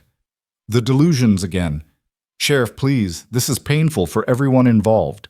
Let's get my wife into the carriage so she can receive proper care. I'm not delusional, Nora's voice cracked with fury. I can tell you the name of every nurse who worked at Riverside Haven. I can describe the room they kept me in. 12 feet by 8 feet, white walls, barred window facing east, iron bed frame bolted to the floor. I can tell you about Margaret, who set the fire that let me escape. I can tell you about the drugs they gave me 3 times a day to keep me compliant, about the restraints they used when I fought back, about the 4 years of hell I survived because I knew that my son was out here somewhere waiting for his mama to come home. More murmurs. Some of the townspeople were looking at her with something like belief now, but others still looked skeptical. Lucien had money and power and the weight of legal documentation. She had nothing but her words. Ma'am, the deputy said quietly, almost apologetically, we have our orders. We need to take you into custody. No, Nora backed up against the door. I'm not leaving. My son is upstairs fighting a fever. He almost died last night. I sat with him for 12 hours, bathing his forehead, forcing water down his throat, praying he'd live to see another sunrise. And he did. The fever broke at dawn, but he's still sick, still weak, and I'm not leaving him. The boy will be fine, Lucien said dismissively. Mr. Ashford can care for him. You need to come with us now, Nora. You're only making this harder on everyone. Making it harder? Nora laughed, and there was an edge of hysteria in it. You stole 4 years of my life, Lucien. You kept me locked in a cage like an animal. You paid doctors to declare me insane, paid my father to sign away my rights, paid forgers to create a marriage certificate for a wedding that never happened. And now you stand there with your legal papers and your bought witnesses and tell me I'm making things harder? That's enough. The sheriff's voice was firmer now. Ma'am, I understand you're upset, but you need to come along peacefully. Don't make me— Make you what? Nora's voice rose. Drag me away from my sick child? Force me into a carriage against my will? Do it then. But you'll do it in front of all these people. You'll do it where everyone can see exactly what you're helping him do to me. The sheriff hesitated, glancing at the crowd. Some of the townspeople were shifting uncomfortably now, and Nora pressed her advantage. Ask him about the asylum, she called out to the assembled crowd. Ask him why a woman with nervous hysteria needs to be kept behind locked doors with bars on the windows. Ask him why I have scars from restraints, why I'm half-starved, why I look like I've been through hell. Ask him why, if I'm his loving wife, I'm terrified of him. Because you're sick, Lucien's veneer of patience was cracking. Because you need treatment, and you're too ill to understand what's best for you. Then let me prove I'm not sick. Nora looked directly at the sheriff. Give me a test. Ask me questions. Examine me. If I'm truly delusional, truly insane, surely that will be obvious. But if I'm not, if I can demonstrate that I'm perfectly sane and that everything I'm saying is true, then you need to investigate those papers more closely. The sheriff looked uncertain. That's not how the law works, ma'am. But it's how justice works, came a new voice. Everyone turned. A woman was pushing through the crowd, middle-aged, well-dressed, with sharp eyes and an air of authority. Nora didn't recognize her at first, but then the woman spoke again, and memory clicked into place. "My name is Dr. Sarah Winters," the woman said. "I'm a physician from Newton City. I've been traveling through this region, examining public health conditions, and I happened to be in town when I heard about this situation." She looked at Nora with professional interest. "I've also heard rumors about Riverside Haven, disturbing rumors about the treatment of female patients there." Hope flared in Nora's chest. "You know about that place?" "I know of it," Dr. Winters corrected. "I've never been permitted inside. The directors refuse to allow outside physicians to examine their practices. But I've treated 3 women who escaped from there over the past 2 years. All 3 told similar stories of false commitments, drugged compliance, and imprisonment masquerading as treatment." Lucian's face had gone pale. "This is highly irregular. Sheriff, you have your orders, and I'm trying to execute them without causing unnecessary harm," the sheriff snapped, his own patience clearly wearing thin. He looked at Dr. Winters. "You're saying this woman might be telling the truth?" "I'm saying she deserves a fair examination before you haul her off to an institution," Dr. Winters replied. "I can perform that examination right now, if you'll permit it. It will take less than an hour, and then we'll have a medical opinion from an independent physician. Surely Mr. Braddock wouldn't object to that if his wife's condition is as clear-cut as he claims." The trap was beautifully laid. If Lucian objected, it would look like he had something to hide. If he agreed, Nora would have a chance to prove her sanity. "This is absurd," Lucian said, but there was uncertainty in his voice now. "The papers are legitimate.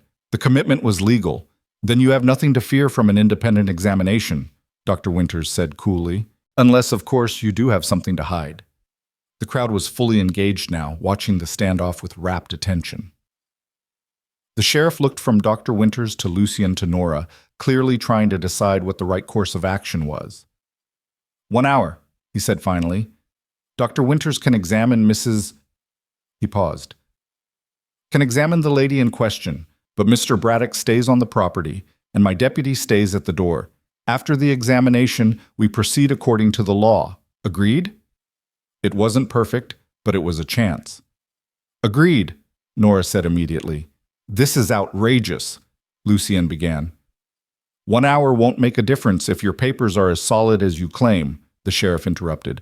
"And it might save us all a lot of trouble down the road. Dr. Winters, proceed with your examination." Dr. Winters gestured for Nora to lead the way inside. They went up to Caleb's room, where the little boy was still sleeping fitfully, his face flushed with lingering fever. Dr. Winters examined him briefly, then nodded. "The fever's breaking. He should be fine with continued rest and fluids." She turned her full attention to Nora. "Now then, let's begin." The examination was thorough and surprisingly gentle. Dr. Winters asked Nora questions about her memory, her perceptions, her experiences. She examined Nora's physical condition, noting the scars on her wrists, the evidence of prolonged malnutrition, the muscle tremors that came from months of forced sedation, followed by abrupt withdrawal. "Tell me about the drugs they gave you," Dr. Winters said, her tone clinical but not unkind. "Laudanum, mostly. Sometimes chloral hydrate when I fought the restraints. They called it treatment for nervous agitation, but it was just a way to keep me docile." Nora's voice was steady now, focused. "The doses were carefully calculated, enough to keep me compliant but not enough to kill me. Lucian wanted me alive and controllable, not dead." "And the restraints?" "Leather straps on a regular bed frame at first. Later, when I kept trying to escape, they moved me to a room with iron rings bolted into the wall." Nora held up her wrists, showing the scars. "These are from fighting those restraints. I pulled against them until my wrists bled, night after night, trying to work them loose." Dr. Winters examined the scars closely, then made notes in a small leather journal. "These are consistent with prolonged restraint, not self-harm. The pattern of scarring indicates repeated trauma over an extended period." She looked up at Nora. "Tell me about your escape." So Nora told her about Margaret and the fire, about running through the darkness, about stealing clothes and food, and traveling for days to get home. Dr. Winters listened without interrupting, occasionally making notes, her expression professionally neutral. When Nora finished, Dr. Winters was quiet for a long moment. Then she said, I need to check on something. Wait here." She left the room, and Nora could hear her speaking with someone downstairs, a low, urgent conversation. Minutes crawled by. Caleb stirred in his sleep, murmuring something unintelligible, and Nora smoothed his hair back from his forehead, whispering reassurances. Finally, Dr. Winters returned, but she wasn't alone. Mrs. Henderson was with her, and the older woman's face was grim. "Tell Dr. Winters what you told me," Mrs. Henderson said. "About what?" "About the night Nora disappeared. You said you remembered something." Mrs. Henderson nodded slowly. "I didn't think much of it at the time. It didn't seem important. But the night Nora disappeared, I saw a fancy carriage outside the Ashford house. 3 in the morning it was. I was up with a sick grandchild, looking out the window, and I saw this carriage. Big black thing, the kind rich folks from the city use. Had a crest on the side, though I couldn't make out what it was in the dark." Dr. Winters looked at Lucian through the window, where he stood in the yard looking increasingly agitated. "What does Mr. Braddock's family crest look like?" "A raven, over 2 crossed swords," Mrs. Henderson said. "I've seen it on his business cards in town. Same crest that was on that carriage 4 years ago." The puzzle pieces were falling into place, but Nora knew they needed more. One woman's midnight observation wouldn't be enough to overturn Lucian's legal papers. "There's something else," Dr. Winters said quietly.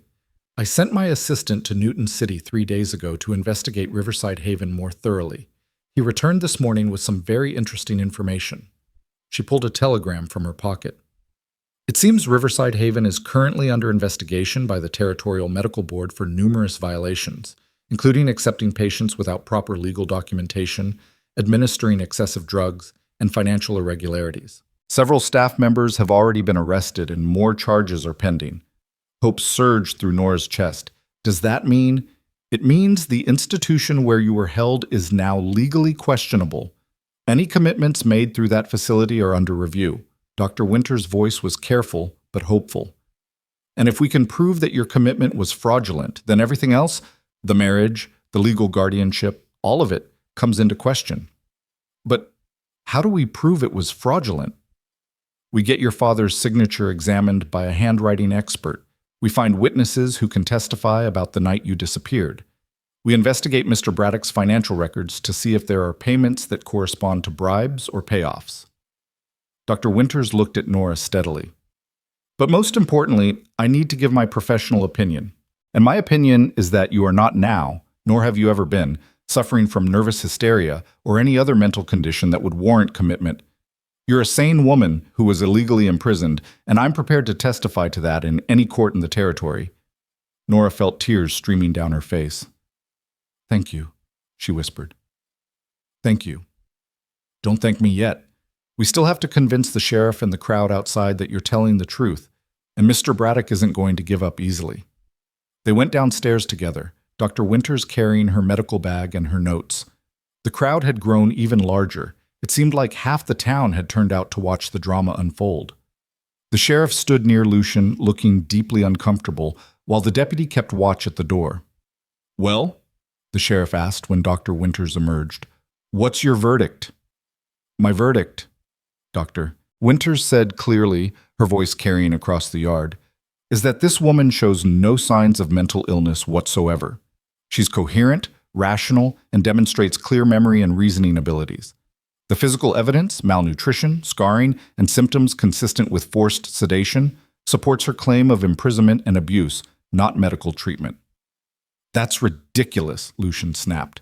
"She's been examined by 3 separate physicians who all declared her mentally unfit. Physicians employed by Riverside Haven, an institution now under investigation for fraud and abuse," Dr. Winters countered. "Forgive me if I don't consider their assessments reliable."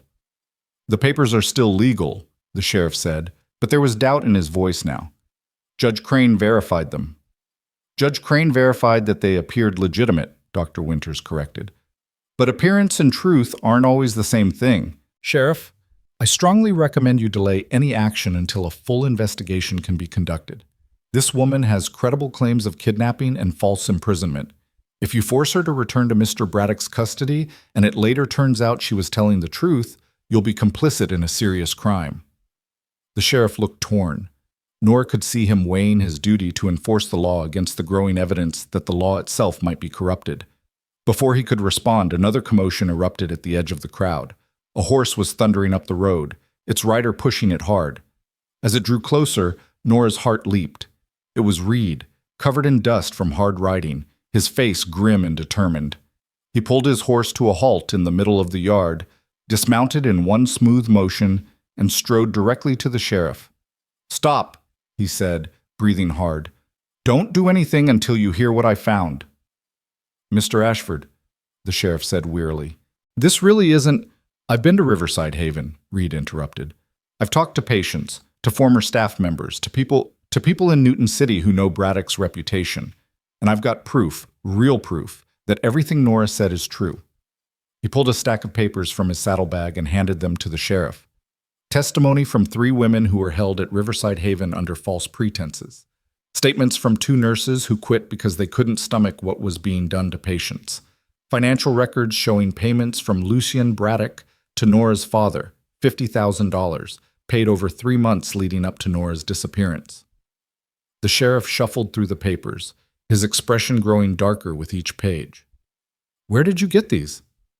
"From people who were afraid to come forward before because Braddock has money and power," Reed said. "But when I told them there was a woman fighting for her freedom, fighting to get back to her son, they agreed to give testimony. Some of them came with me. They're back at the town hall right now, waiting to make formal statements." Lucian's face had gone from pale to red, fury replacing his earlier composure. "This is a conspiracy. These people are lying. They've been paid to tell these stories. Like you paid doctors to declare Nora insane?" Reed's voice was cold as winter. "Like you paid her father to sell his daughter? Like you paid forgers to create a marriage certificate for a wedding that never happened? You can't prove any of that." "Actually, I can." Reed pulled out one more document, a marriage certificate, but not the one Lucian had shown the sheriff. "This is Nora's real marriage certificate, from our wedding 5 years ago. Witnessed by Judge Crane himself, you can verify the signature. If Nora married me 5 years ago, then she couldn't have legally married you 3 years ago, could she? Which means your marriage certificate is a forgery." The sheriff compared the 2 documents, then looked at Lucien with hard eyes. "Mr. Braddock, I think you'd better come with me to the town hall. We need to have a serious conversation about these discrepancies." "I'm not going anywhere," Lucien snarled. "I have rights. I have legal documentation. You can't just—" "I can and I am," the sheriff said firmly. "Deputy, please escort Mr. Braddock to town, peacefully, if possible." For a moment, Nora thought Lucien might actually resist. His hired men shifted in their saddles, hands moving toward weapons. But then Jake and the ranch hands closed ranks, their own weapons clearly visible, and the odds suddenly looked very different. Lucien must have done the math because he backed down. But before he let the deputy lead him toward a horse, he looked at Nora with pure venom. "This isn't over," he said softly. "I have lawyers, connections, money. You think you've won? You've won nothing. I'll drag this through every court in the territory, and eventually, they'll give you back to me. And when they do, Nora, I'll make sure you never see daylight again." "Get him out of here," the sheriff said tiredly. As Lucien was led away, the crowd erupted in chatter. Some people looked shocked, others vindicated, still others just confused by the whole dramatic spectacle. But Nora barely noticed any of them. She was looking at Reed, this man who had ridden for 3 days to find proof, who had believed her enough to fight for her, who had never truly stopped loving her even when he thought she'd abandoned him. "You came back," she said, her voice breaking. "I promised I would." Reed climbed the porch steps until he stood in front of her. "And I found the truth. All of it. Every word you said was true, Nora. Every single word." "You believe me?" "I believe you. I should have believed you from the start." His hand came up to cup her cheek and she leaned into the touch, tears streaming down her face. "I'm so sorry. I'm sorry I doubted you. Sorry I didn't look harder when you first disappeared. Sorry for every moment of pain you suffered because I wasn't there to protect you."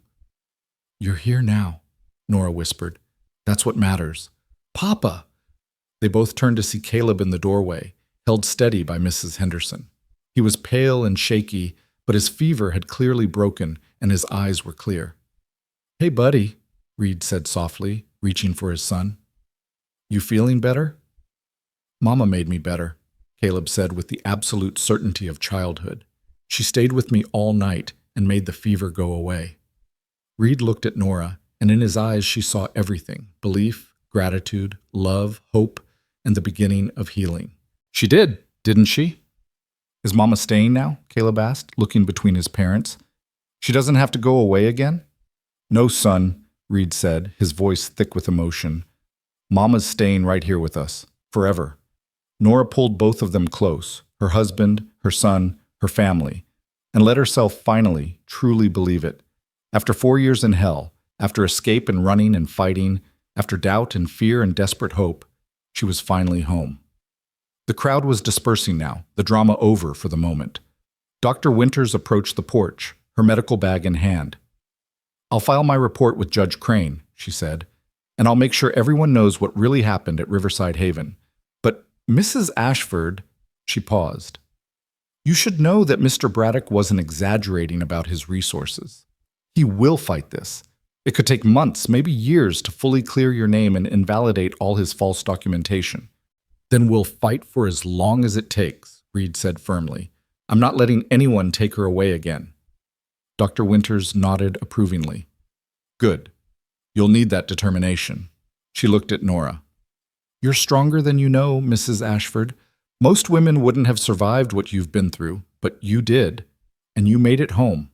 Hold on to that strength. You're going to need it in the days ahead. After Dr. Winters left, Reed carried Caleb back upstairs to bed, and Nora followed them, her legs shaky with exhaustion and relief. She helped Reed tuck Caleb in, and the little boy grabbed both their hands. Tell me a story, he mumbled, already drifting back to sleep. Both of you. So they did.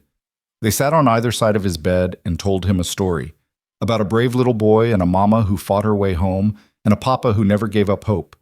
And by the time they finished, Caleb was sound asleep, a small smile on his face. Reed and Nora sat there for a long moment, just looking at their son, neither of them quite ready to break the spell of this moment. Finally, Reed said quietly, I went to Riverside Haven. I saw the room where they kept you. Nora's breath caught. Reed, 12 by 8 feet, white walls, barred window facing east, iron bed bolted to the floor. His voice was strained. You described it perfectly. And when I saw it, when I realized you'd been locked in that cage for 4 years, he stopped, his jaw working. I wanted to burn the whole building down. It doesn't matter now. I'm here. It does matter. Reed turned to face her fully. It matters because while I was angry at you for leaving, while I was teaching our son to live without his mother, you were in that hell fighting to get back to us. And I didn't look for you. I didn't question the note. I just accepted that you'd left, and I let you go. You had no way of knowing. I should have known. I should have trusted that the woman I loved wouldn't abandon our child. But I let my hurt and pride get in the way of looking for the truth. Reed took her hand, his grip almost desperate. Can you forgive me? Reed, there's nothing to forgive. You thought I left. The note, my father's testimony, everything pointed to me running away. How could you have known different? Because I knew you. The real you. And the real you would never have left Caleb. He raised her scarred wrist to his lips, pressing a kiss to the damaged skin. I failed you when you needed me most. But I swear to you, Nora, I will spend the rest of my life making it up to you.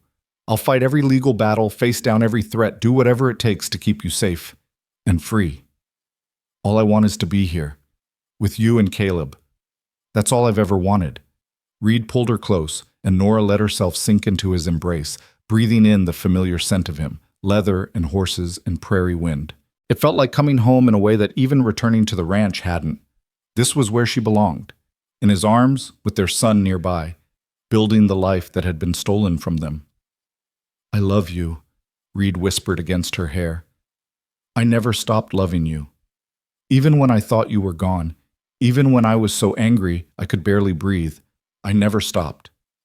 I love you too, Nora said, her voice muffled against his chest. Every day in that place, every moment I thought I might not survive, I held on to you. You and Caleb were my light in the dark. They stayed like that for a long time, holding each other while their son slept peacefully nearby. Outside, the sun was setting over the prairie, painting the sky in shades of gold and crimson. A new day would come tomorrow, bringing with it new challenges, legal battles to fight, reputations to rebuild, a life to reclaim. But for now, in this moment, Nora let herself simply be. Be home. Be safe. Be loved.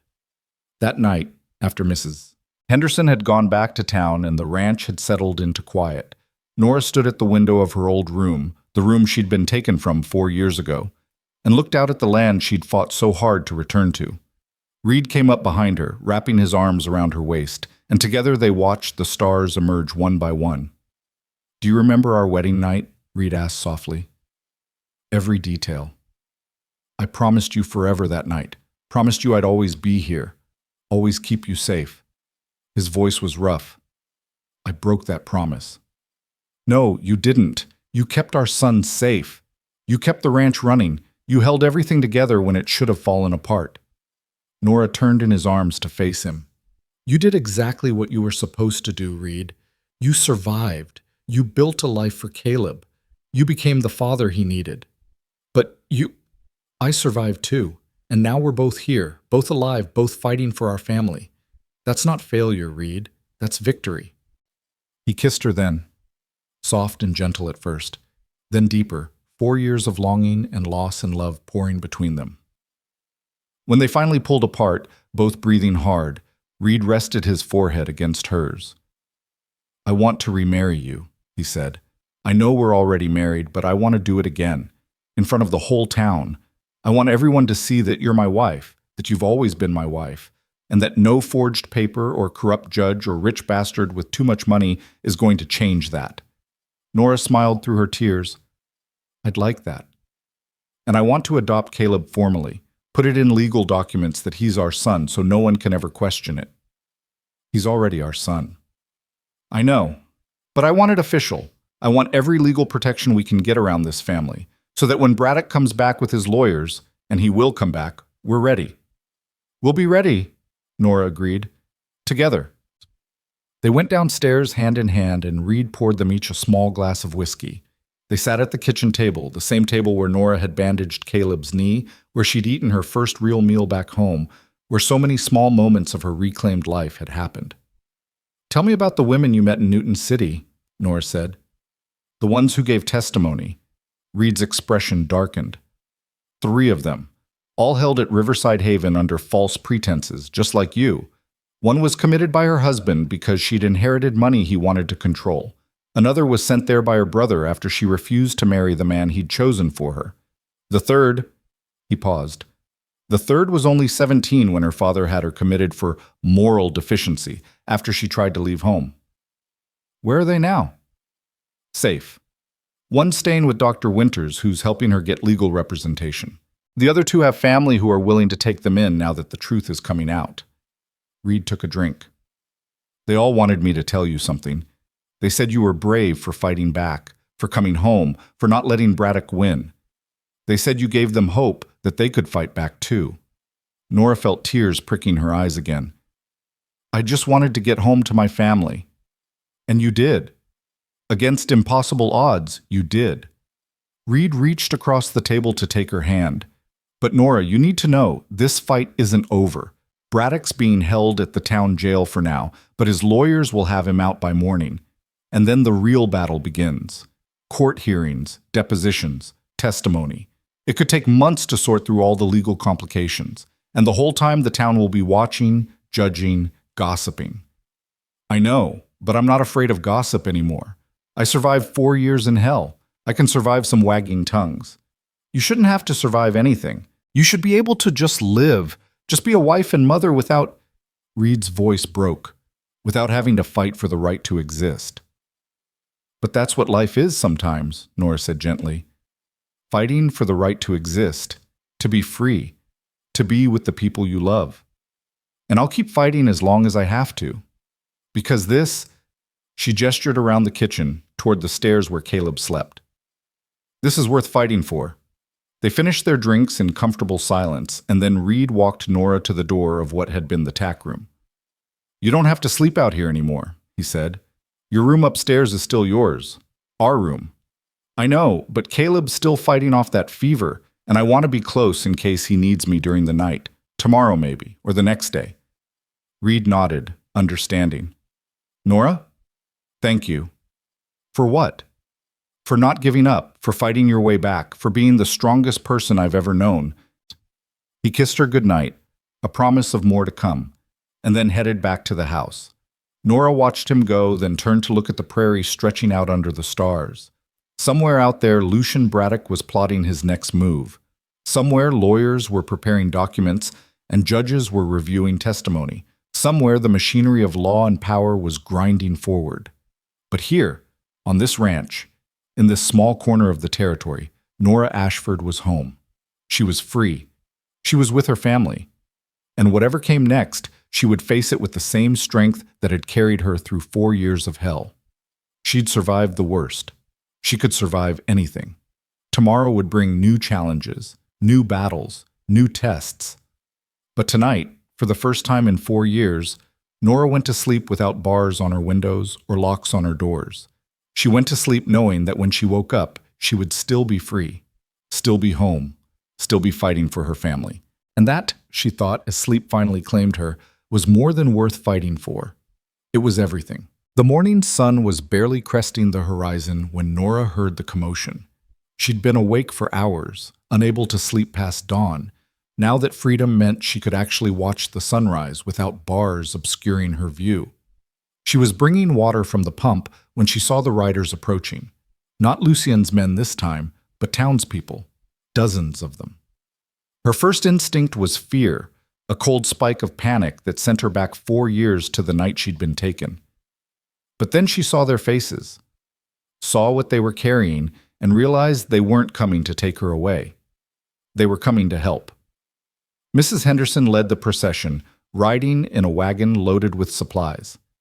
Behind her came families Nora recognized from town, the Johnsons, the Mitchells, the Carters, all carrying baskets and bundles.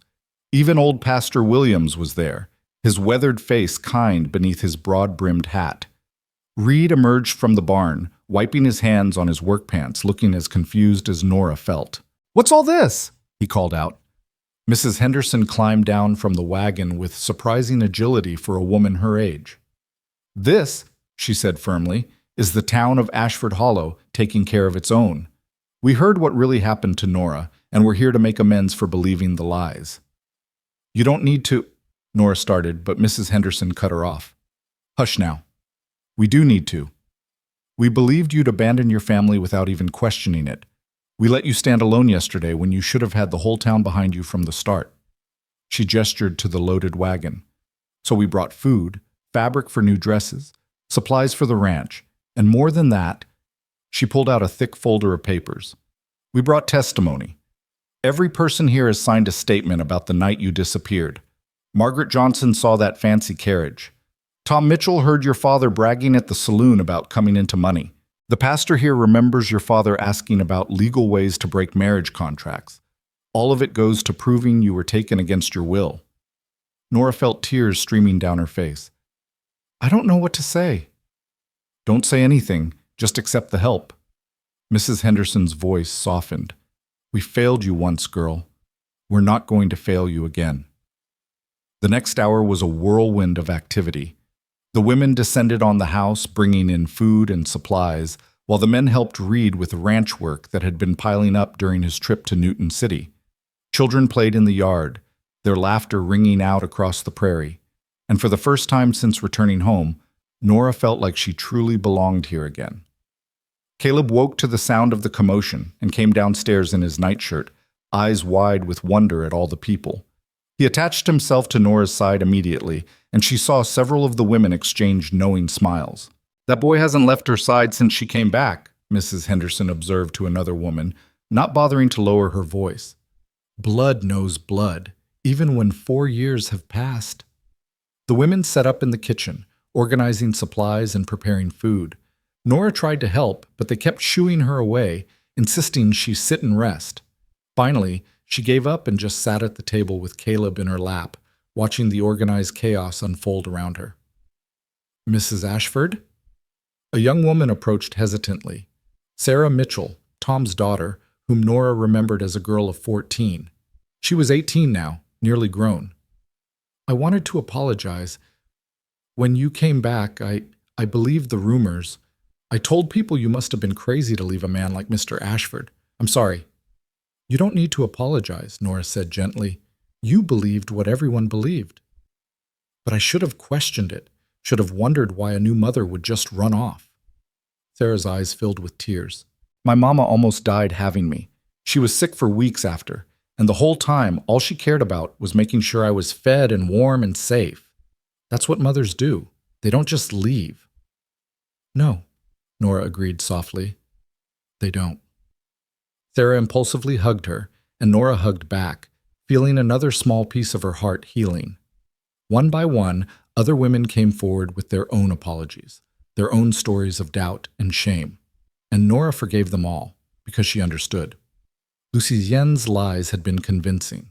Her father's betrayal had been thorough. No one could have known the truth without looking deeper than anyone had thought to look. By midday, the house was transformed. The pantry was stocked, the larder full, and several new dresses hung in Nora's wardrobe upstairs. The women had even brought fabric and patterns, insisting Nora pick out what she wanted so they could sew more for her. You can't keep wearing borrowed clothes, Mrs. Henderson said firmly. You're Nora Ashford, mistress of this ranch. You need to look the part. The men had been equally productive outside. Fences that needed mending were repaired, livestock was tended, and someone had even fixed the loose boards on the porch that had been bothering Reed for weeks. Jake was directing the work with the ease of a man who'd done this kind of barn-raising cooperation before, and Reed looked almost overwhelmed by the outpouring of support. Never seen the town come together like this, he said to Nora when they had a quiet moment together near the corral. Not even when we had that bad winter 5 years back. They feel guilty, Nora observed. They want to make it right. Do you resent them for it? For not believing you at first? Nora considered the question. No, I'm not sure I'd have believed me either if I was in their shoes. Lucienne's story was convincing, and She looked down at her still thin frame. I look like someone who's been through something terrible. It's not hard to believe that something terrible might have broken my mind. But it didn't. Reed's voice was fierce. You're the strongest person I know, Nora. You survived hell and came back sane and whole and still capable of love. That's not weakness. That's pure strength. Before Nora could respond, Pastor Williams approached, clearing his throat politely. Mr. Ashford, Mrs. Ashford, might I have a word? They moved to the porch, where the pastor settled himself on the steps with a soft grunt. He was in his 70s, had been the town's spiritual leader for as long as anyone could remember, and his opinion carried weight. I owe you an apology, Mrs. Ashford, he said without preamble. When you disappeared, your father came to me, said you'd had a crisis of faith, that you couldn't handle being a wife and mother, that you'd run off to find yourself. I believed him. Worse, I told others to believe him too. I used my position to spread his lies, thinking I was protecting your husband and child from the pain of the truth. Instead, I was protecting a criminal and condemning an innocent woman. Pastor Williams, what? Let me finish, please. His weathered hands trembled slightly. I've been a man of God for 50 years. I thought I could see truth from lies, good from evil. But I was fooled by a father's betrayal and a rich man's money. And because of that, you suffered alone while we condemned you. That's a sin I'll carry for the rest of my days. You couldn't have known, Nora said, but the pastor shook his head. I should have questioned it. Should have wondered why a woman who'd been so excited to become a mother would suddenly abandon her child. Should have trusted my own eyes. I saw you the week before Caleb was born, glowing with happiness. That doesn't just disappear overnight. He pulled out a small leather-bound book. I went through my records last night, found the entry from your wedding day. Reed Ashford and Nora Ellington joined in holy matrimony before God and these witnesses. That's the true record. That's what I'll testify to in any court that asks. Thank you, Nora whispered. Don't thank me. I'm just doing what I should have done 4 years ago, standing up for the truth. The pastor stood, his joints creaking. But I want to do more than that. When this legal mess is sorted out, I want to perform a renewal of your vows, right here, in front of the whole town. Let everyone see that you and Mr. Ashford are truly married, have always been truly married, and that no amount of money or forged papers can change that." Reed's hand found Nora's. "We'd like that, Pastor. We'd like that very much." After the pastor left, the gathering began to break up. Families headed back to town, promising to return if needed, leaving behind their gifts and their testimony and their support. By late afternoon, only Mrs. Henderson remained, helping Nora organize the kitchen. "You know this won't be the end of it," the older woman said as she arranged canned goods in the pantry. "Braddock's lawyers got him released this morning. He's at the hotel in town, and he's already making noise about taking this to the territorial courts." "I know." Nora had been expecting it. Men like Lucien didn't give up easily. "But you've got something now that you didn't have before. You've got the town on your side, you've got proof, and you've got Reed fighting for you." Mrs. Henderson paused in her work. "That man loves you fierce, Nora. Don't ever doubt that." "I don't. Not anymore." "Good. Because you're going to need that love in the days ahead. Court battles are ugly, expensive, and exhausting. They'll drag up every detail of your life, question your sanity over and over, try to make you look unstable or untrustworthy. You'll need Reed's strength to lean on when yours runs out." "What about his strength? What happens when he needs someone to lean on?" Mrs. Henderson smiled. "That's when you remember that strength isn't about never breaking. It's about breaking and healing and breaking again, but always getting back up. You do that for each other, and you'll get through anything." That evening, after Mrs. Henderson had finally gone home and the ranch had settled into quiet, Reed found Nora in Caleb's room.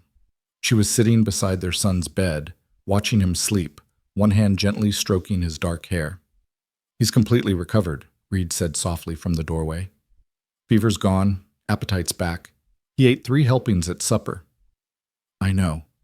I watched him eat all 3. Nora smiled. "He has your appetite. And your stubbornness." Reed came to sit beside her. "He insisted on waiting for you before he'd eat dessert. Sat there with that cake in front of him for 20 minutes until you came in from the barn. He's a good boy. He's a great boy. And he knows who his mama is." Reed's voice was warm. "Did you hear him today? When Sarah Mitchell asked him who the lady was helping in the kitchen, he said, 'That's my mama. She came back from far away to be with me.'" Nora felt tears prick her eyes. "He called me mama?" "He's been calling you mama since yesterday morning when you nursed him through the fever. I think that's when it really clicked for him, that you're not just Miss Nora or the lady from town. You're his mother, and he knows it in his bones." They sat in comfortable silence for a while, watching their son sleep. Finally, Reed said, "I have to go back to town tomorrow. Judge Crane wants to take my full testimony, and there are depositions to give. I'll probably be gone most of the day. I'll be fine here with Caleb. I know you will. But Jake's going to stay close to the house, just in case, and I'm leaving the rifle where you can reach it." Reed's voice was serious now. "I don't think Braddock will try anything. There are too many witnesses now, too much attention on this case, but I'm not taking chances with you and Caleb." "Reed," Nora took his hand, "I'm not afraid of Lucien anymore. For 4 years he controlled everything, where I slept, what I ate, when I spoke, even what I thought. But he doesn't control me now. I'm free, and I'm with my family, and there's nothing he can do that will make me go back to being afraid. He can try to take you away. He can try, but he won't succeed." Nora's voice was steel wrapped in silk. "Because I've got something now that I didn't have before. I've got people who believe me. I've got proof of what he did. And I've got the love of a good man and a brave little boy. That's armor, Reed. Better armor than any he can break through." Reed pulled her close, and she rested her head on his shoulder, feeling the steady beat of his heart. "How did I get so lucky?" he murmured. "To have a woman like you, to get a second chance after I thought I'd lost everything." "We both got a second chance," Nora corrected, "and we're not going to waste it." Later that night, after Reed had gone to bed and the house was dark and quiet, Nora stood at the window of her room, the room she'd finally moved back into, and looked out at the prairie. The moon was nearly full, painting everything in silver light, and she could see for miles. Somewhere out there, Lucien was plotting his next move. But here, in this house, on this land, Nora Ashford was building a life. Not reclaiming an old life or trying to pretend the past 4 years hadn't happened, but building something new, something stronger, something that couldn't be taken away by forged papers or corrupt judges or men with too much money and not enough conscience. She heard a soft sound behind her and turned to find Reed in the doorway, watching her. "Couldn't sleep?" he asked. "Too much to think about." He crossed the room to stand beside her at the window. "Want to talk about it?" "I was just thinking." Nora paused, choosing her words carefully. "For 4 years, I dreamed about coming home. I had this picture in my head of what it would be like. You'd believe me immediately. Caleb would know me. Everything would just slide back into place like I'd never been gone. But it wasn't like that. It was harder, messier, more complicated. You doubted me. Caleb didn't know me. The town thought I was crazy. Nothing was easy. Are you sorry you came back?" "No, God, no." Nora turned to face him fully. "I'm glad it was hard, actually. Because if it had been easy, if everyone had just believed me right away, I wouldn't have had to fight for it. And fighting for it, proving myself, earning trust, showing Caleb who I am, that made it real. Made it mine in a way that just sliding back into my old life never could have." Reed cupped her face in his hands. "You're remarkable, you know that? I'm just a woman who wanted to come home.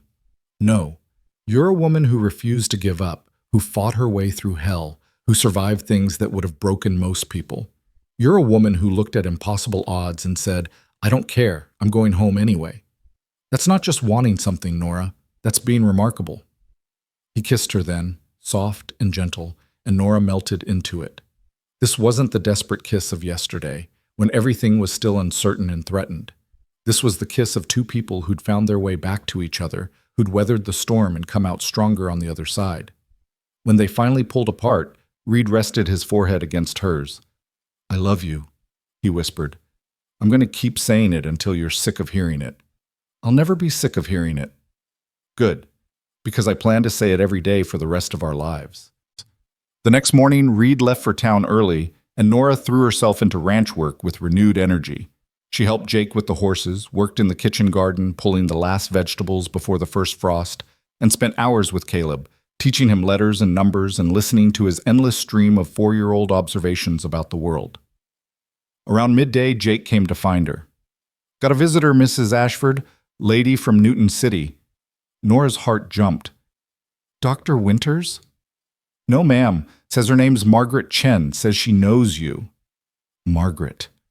The woman who'd set the fire that allowed Nora to escape. The woman Nora had never thought she'd see again. She rushed to the house to find a small woman with burn scars on her hands standing awkwardly in the parlor. "Margaret," Nora breathed. The woman turned, and her face broke into a smile. "Nora, you made it. You actually made it home." They embraced, both of them crying, and for several minutes neither could speak. Finally, Margaret pulled back, wiping her eyes. "I heard about what happened here. The confrontation with Braddock, the town rallying around you. I had to come see for myself."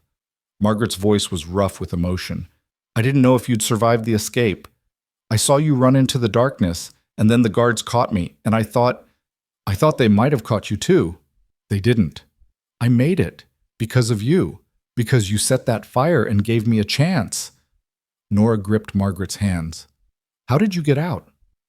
"The fire destroyed half the building, and the investigation that followed exposed everything. They couldn't keep any of us there after that. Not legally, anyway. I went back to my family. They believed me this time about what had happened, about why I'd been committed." Margaret's eyes hardened. "My husband tried to have me sent away again, but my brothers wouldn't let him. Turns out having 4 angry brothers who know the truth is pretty good protection. I'm so glad you're safe. And I'm glad you're home. But Nora, I didn't just come here to see you. I came because I heard Braddock is fighting back, trying to prove his commitment papers were legitimate.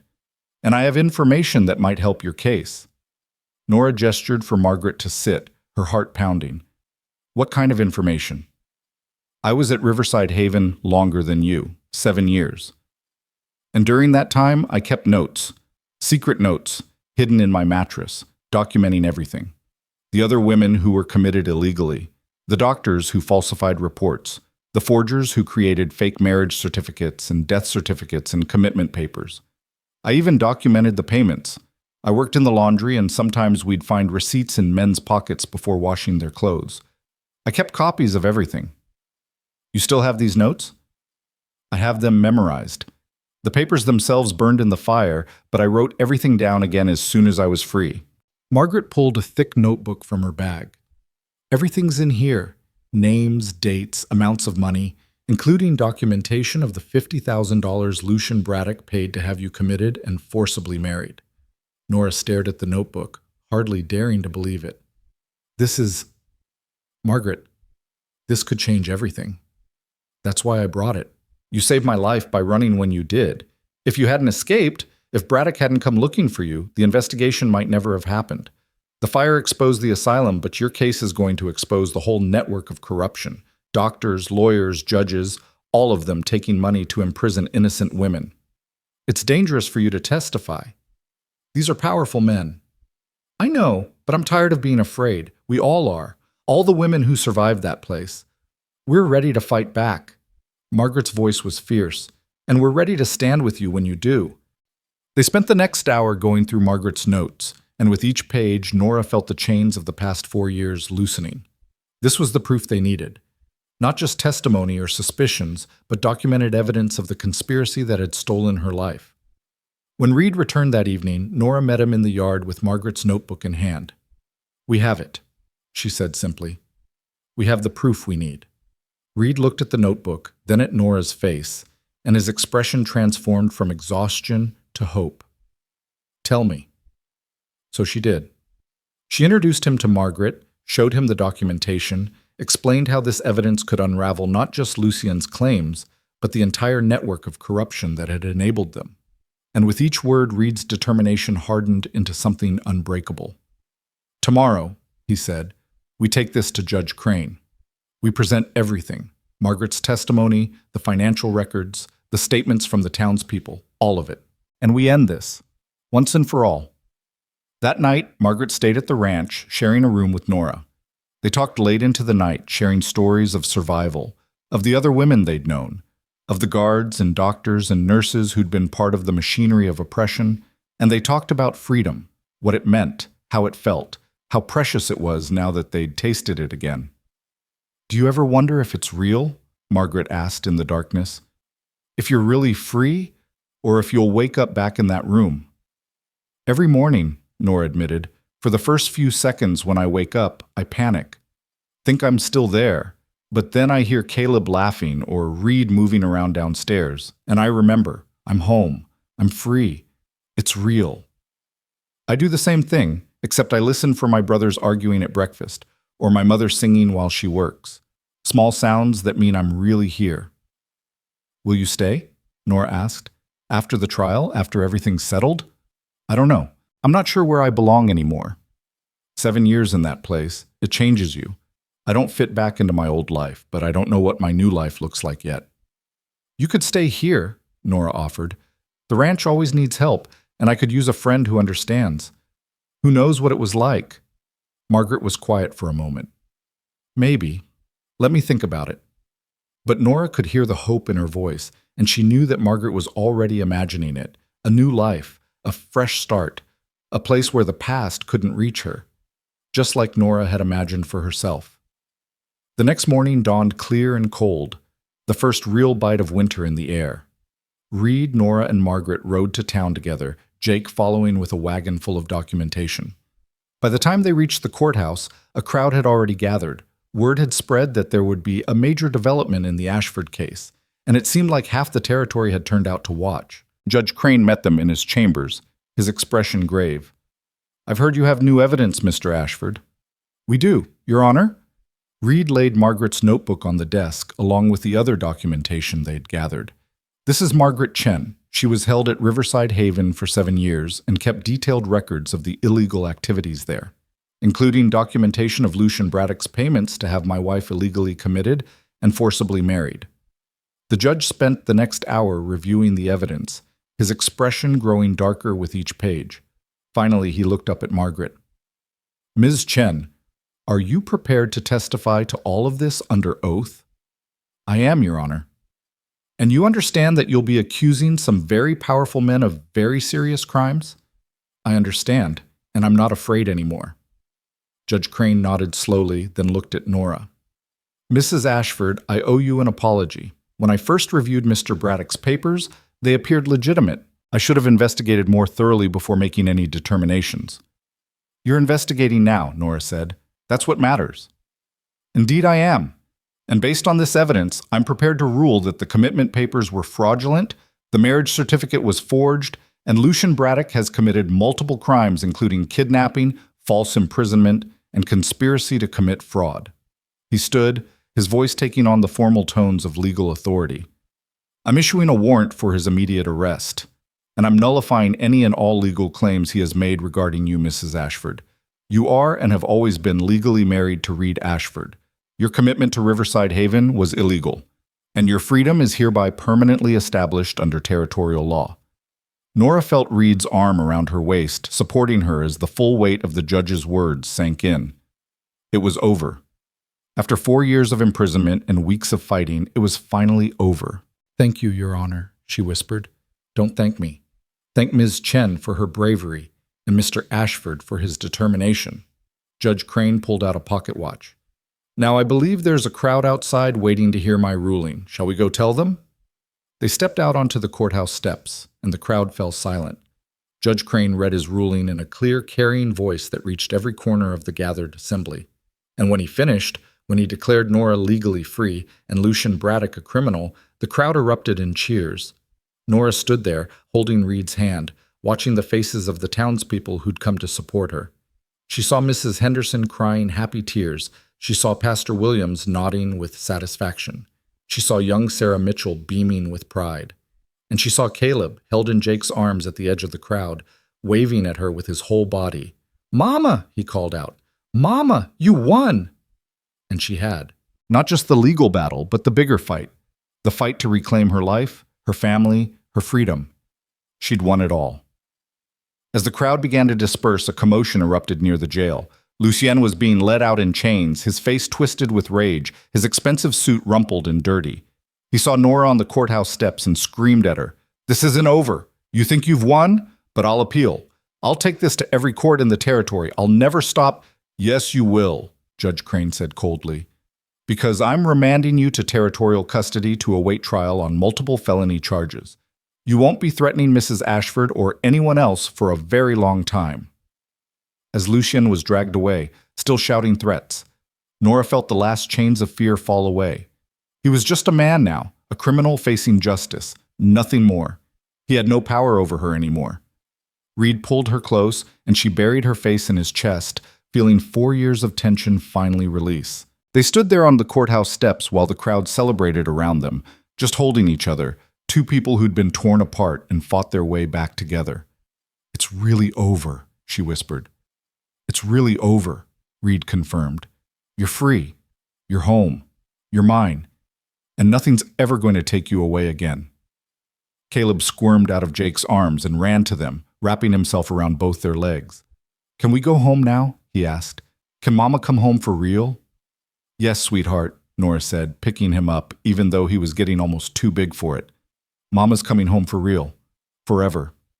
And as they walked back to the wagon, past the celebrating townspeople and the freed women from Riverside Haven who'd come to witness Lucian's arrest, Nora felt something she hadn't felt in 4 long years, complete and total peace. She was home. She was free. She was with her family, and she was never, ever letting go again. The wagon ride back to the ranch felt different from any journey Nora had taken in the past weeks. This time, there was no fear shadowing her, no dread of what might come next, no constant looking over her shoulder to see if Lucian's men were following. This time, she sat between Reed and Caleb, Margaret beside them, and watched the prairie roll by with nothing but gratitude in her heart. Caleb had fallen asleep against her shoulder, exhausted from the excitement of the day, and Nora held him close, breathing in the little boy's smell of him, dirt and sunshine and innocence. Reed's hand rested on her knee, his thumb tracing small circles through the fabric of her dress, a constant reassurance that she was real, she was here, she was his. "What are you thinking?" he asked quietly. "I'm thinking about all the nights I spent in that room, imagining this exact moment, coming home with you, holding our son, knowing I was finally free. I imagined it so many times it started to feel like a story I was telling myself, something beautiful but impossible. She looked at him, tears pricking her eyes. But it's real. It actually happened. It happened because you made it happen, because you never gave up. We made it happen, Nora corrected.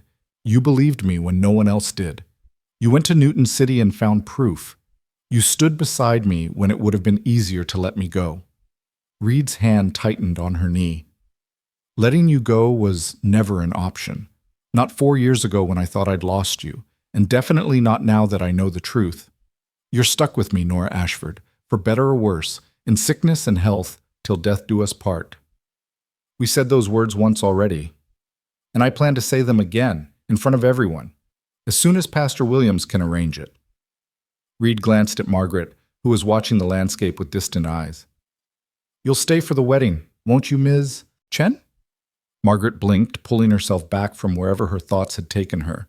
If you'll have me, I don't want to impose. It's not imposing, Nora said firmly. You're the reason I'm free. The reason all those women are free. You're not just welcome, Margaret. You're family now. The words seemed to strike Margaret deeply.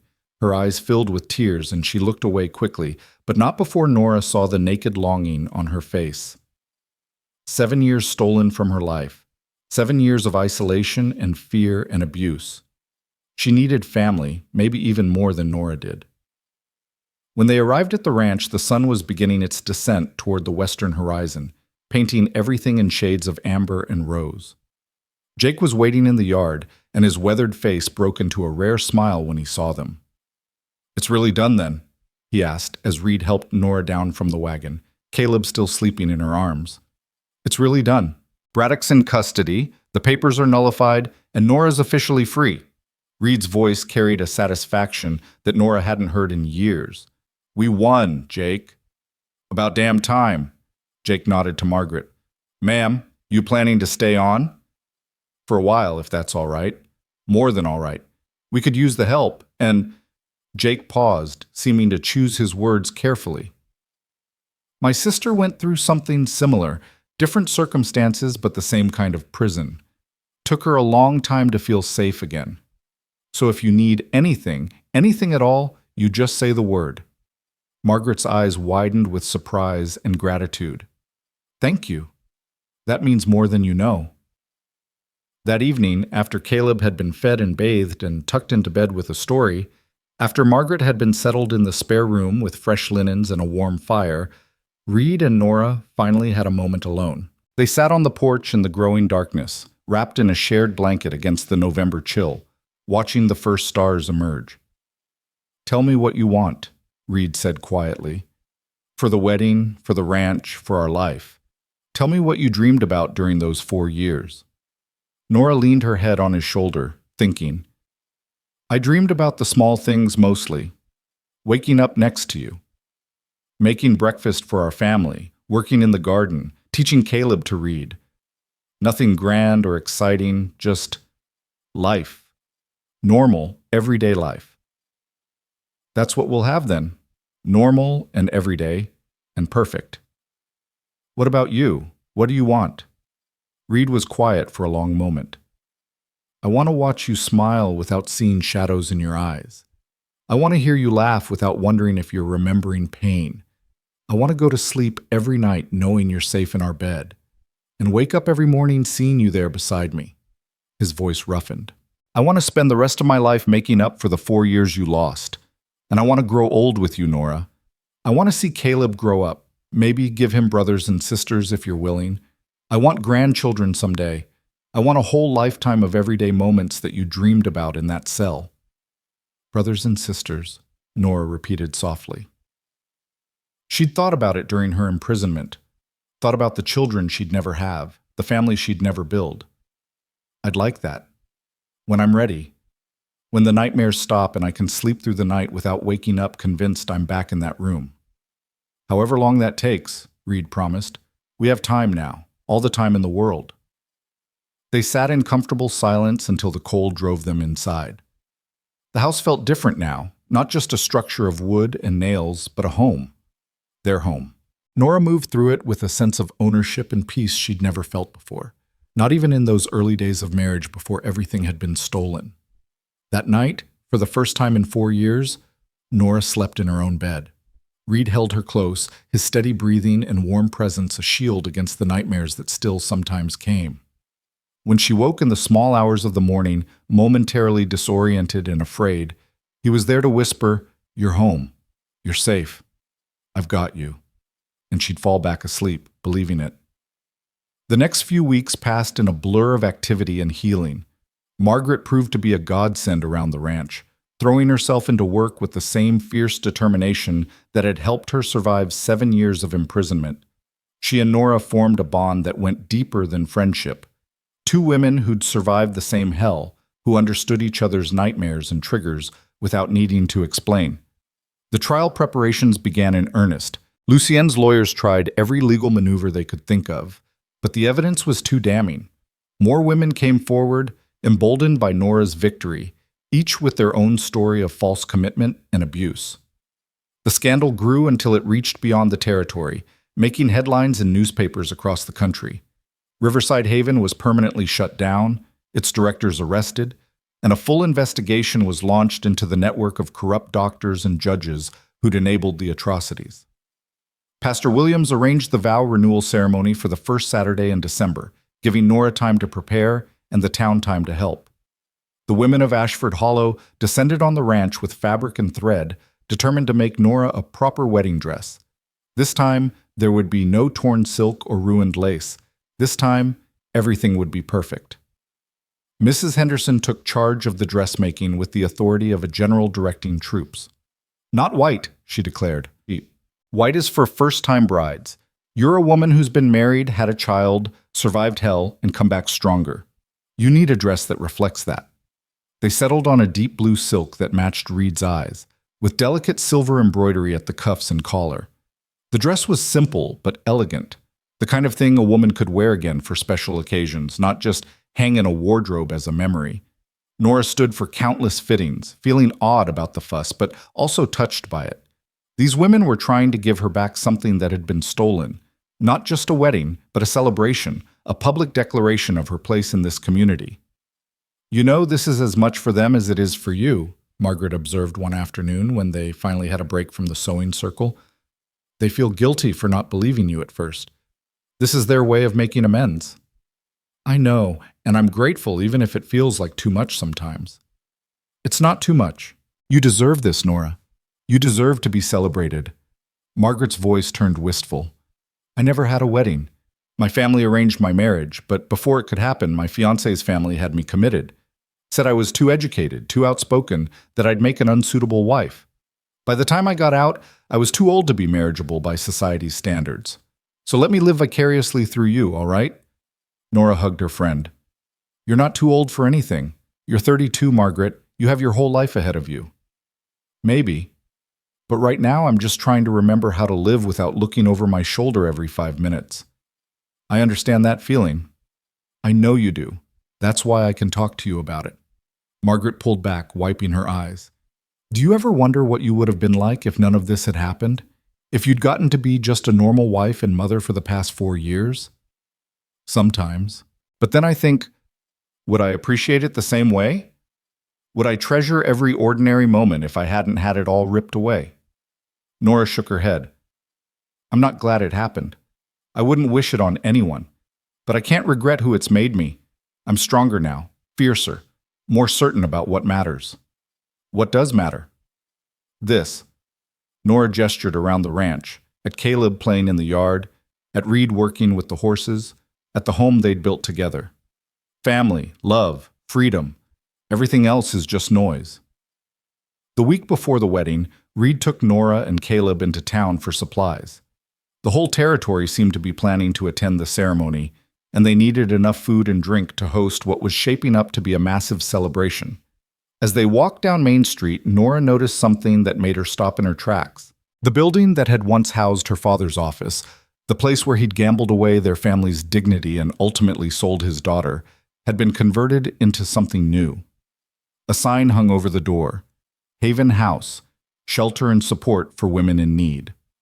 Dr. Sarah Winters stood in front of the building directing workers who were carrying in furniture and supplies. She saw Nora and waved her over. "What do you think?" Dr. Winters asked, gesturing to the sign. We're opening next week. A place where women can come if they're fleeing abusive situations, if they need medical care they can't afford, if they're trying to rebuild their lives after trauma. Judge Crane helped secure the funding, and several families in town have pledged ongoing support. It's wonderful, Nora said, feeling tears prick her eyes. But why here? Why my father's old office? Because of you, Dr. Winters said simply. Your story inspired people, made them realize how many women suffer in silence, how many need help but have nowhere to turn. We wanted to turn a place of betrayal and corruption into a place of healing and hope. Seemed fitting. Nora looked at the building, at the place where her father had made the deal that destroyed her life, and felt something shift inside her. The past didn't have to define the future. Pain could be transformed into purpose. Loss could become legacy. Can I help? She asked. With the shelter. I don't have much to offer, but I could volunteer, or... You've already helped more than you know, Dr. Winters interrupted. But yes, if you want to volunteer once you're settled, we'd be honored to have you. Women who've survived what you've survived. They need to see that recovery is possible, that life can be beautiful again. As they walked back to the wagon, Caleb between them holding both their hands, Reed said quietly, You don't have to do that, you know. Volunteer at the shelter. Nah, you've been through enough. You don't owe anyone anything. I know I don't have to, but I want to. Those women, they're me, Reed. They're me 4 months ago, or 4 years ago, or 4 days after I escaped. If I can help even one of them find their way home like I did, then everything I went through will mean something more than just my own suffering. Reed stopped walking and pulled her into a kiss, right there in the middle of Main Street with half the town watching. When he finally released her, his eyes were bright with emotion. Have I told you lately that you're the strongest person I know? You might have mentioned it once or twice. Well, I'm mentioning it again. You're incredible, Nora Ashford. Caleb tugged on their hands, impatient with the adult conversation. Can we get candy now? Mrs. Henderson said if I was good, I could have peppermint sticks. They laughed and continued down the street, just a family doing ordinary errands on an ordinary day. And Nora realized that was exactly what she'd dreamed about in that cell. Not grand gestures or dramatic moments, but this. The simple, profound joy of being with the people she loved, doing mundane things, living a life that was finally, truly hers. The night before the wedding, Nora couldn't sleep. She slipped out of bed carefully, not wanting to wake Reed, and made her way downstairs. To her surprise, she found Margaret sitting at the kitchen table with a cup of tea, staring out the window at the moonlit prairie. Can't sleep either? Nora asked, pouring herself tea. Too many thoughts. Margaret smiled ruefully. I've been thinking about tomorrow, about you and Reed renewing your vows. And I realized something. What's that? You're not just reclaiming your marriage, you're reclaiming yourself. The woman you would have been if none of this had happened, mixed with the woman you've become because of what happened. That's powerful, Nora. That's transformation. Nora sat down across from her friend. Is that what you're trying to do? Transform? I'm trying to figure out who I am now that I'm not defined by that place anymore. For 7 years, I was the crazy woman in room 12. Before that, I was the girl who's too educated for her own good. But who am I really? What do I want? Where do I belong? Margaret's voice cracked. I don't know the answers, and it terrifies me. You belong here for as long as you want to stay. And as for who you are, you're the woman who kept records for 7 years because she believed in truth and justice. You're the woman who set a fire to free not just yourself but everyone in that building. You're brave and smart and strong, Margaret. That's who you are. I'm also broken. I wake up screaming some nights. I can't stand to have doors locked. I panic when men stand too close. How do I build a life when I'm still so damaged? The same way I'm building mine, Nora said gently. One day at a time. One moment at a time. And with people around you who understand and don't judge. The damage doesn't define you, Margaret. How you move forward despite the damage. That's what defines you. They sat in comfortable silence for a while, two survivors finding solace in shared understanding. Finally, Margaret said, I think I want to help with the shelter. Dr. Winters asked me and I wasn't sure, but I think I need to. Need to turn what happened to me into something that helps others. Then you should do it. What if I'm not strong enough? You're sitting here, aren't you? Free and alive and planning a future. That's strength, Margaret. That's more strength than most people will ever need to have. The morning of the wedding dawned cold and clear, with frost sparkling on the prairie grass like diamonds. Nora woke to find Reed already up, standing at the window watching the sunrise. "Second thoughts?" she asked, coming to stand beside him. "Not even one." He turned to face her, taking both her hands. "I've been thinking about the first time we got married, 5 years ago. I was so nervous I dropped the ring twice during the ceremony. Do you remember?" "I remember. Pastor Williams had to wait while you crawled around on the floor looking for it. I was terrified I wasn't good enough for you, that I couldn't give you the life you deserved, that I'd disappoint you somehow." Reed's voice was steady now, certain. "I'm not nervous today, because I know what we can survive together. I know what you're made of, and you know what I'm made of. We've been tested by fire, Nora, and we came through it stronger. So no, I'm not nervous. I'm just ready to promise you forever, knowing what forever really means." Nora felt tears sliding down her cheeks. "I love you. I loved you 5 years ago. I loved you through 4 years of hell, and I'll love you for every day we have left." "Then let's go promise that in front of everyone." The ceremony was set for noon, to be held on the ranch with the prairie as their cathedral and the sky as their ceiling. As the morning progressed, wagons and horses began arriving, bringing what looked like the entire territory. People set up tables for the reception feast. Children ran and played in the yard, and someone had strung up lanterns for when the celebration stretched into evening. Mrs. Henderson and Sarah Mitchell helped Nora dress, their hands gentle as they fastened buttons and arranged her hair. The blue silk dress fit perfectly, and when Nora looked at herself in the mirror, she barely recognized the woman staring back. This wasn't the half-starved, terrified creature who'd stepped off the stagecoach 6 weeks ago. This was a woman who'd fought her way home and won. A woman who'd reclaimed her life, her family, her future. "You're beautiful," Mrs. Henderson said, her voice thick with emotion. "Reed's going to forget how to speak when he sees you." "Let's hope he remembers his vows at least," Nora said with a shaky laugh. Caleb appeared in the doorway, dressed in his best clothes with his hair slicked down. "Mama, everyone's waiting. Papa says to tell you he's ready whenever you are, but he hopes it's soon because he might die from waiting." The women laughed, and Nora held out her hand to her son. "Well, we can't let Papa die. Come on, sweetheart, walk me out." "Can I really?" "Really? You're the most important person in both our lives. Of course you're walking me out." They made their way downstairs and out to the yard, where chairs had been set up in rows facing a simple wooden arch that Jake and the ranch hands had built. Reed stood under the arch with Pastor Williams, and when he saw Nora approaching on Caleb's arm, his face transformed. Mrs. Henderson was right. He looked like he'd forgotten every word he'd ever known. Nora walked slowly through the assembled crowd, seeing familiar faces everywhere. There was Judge Crane, who'd ultimately believed her and fought for justice. There was Dr. Winters, who'd provided the medical testimony that had helped free her. There were the townspeople who'd brought food and supplies and support.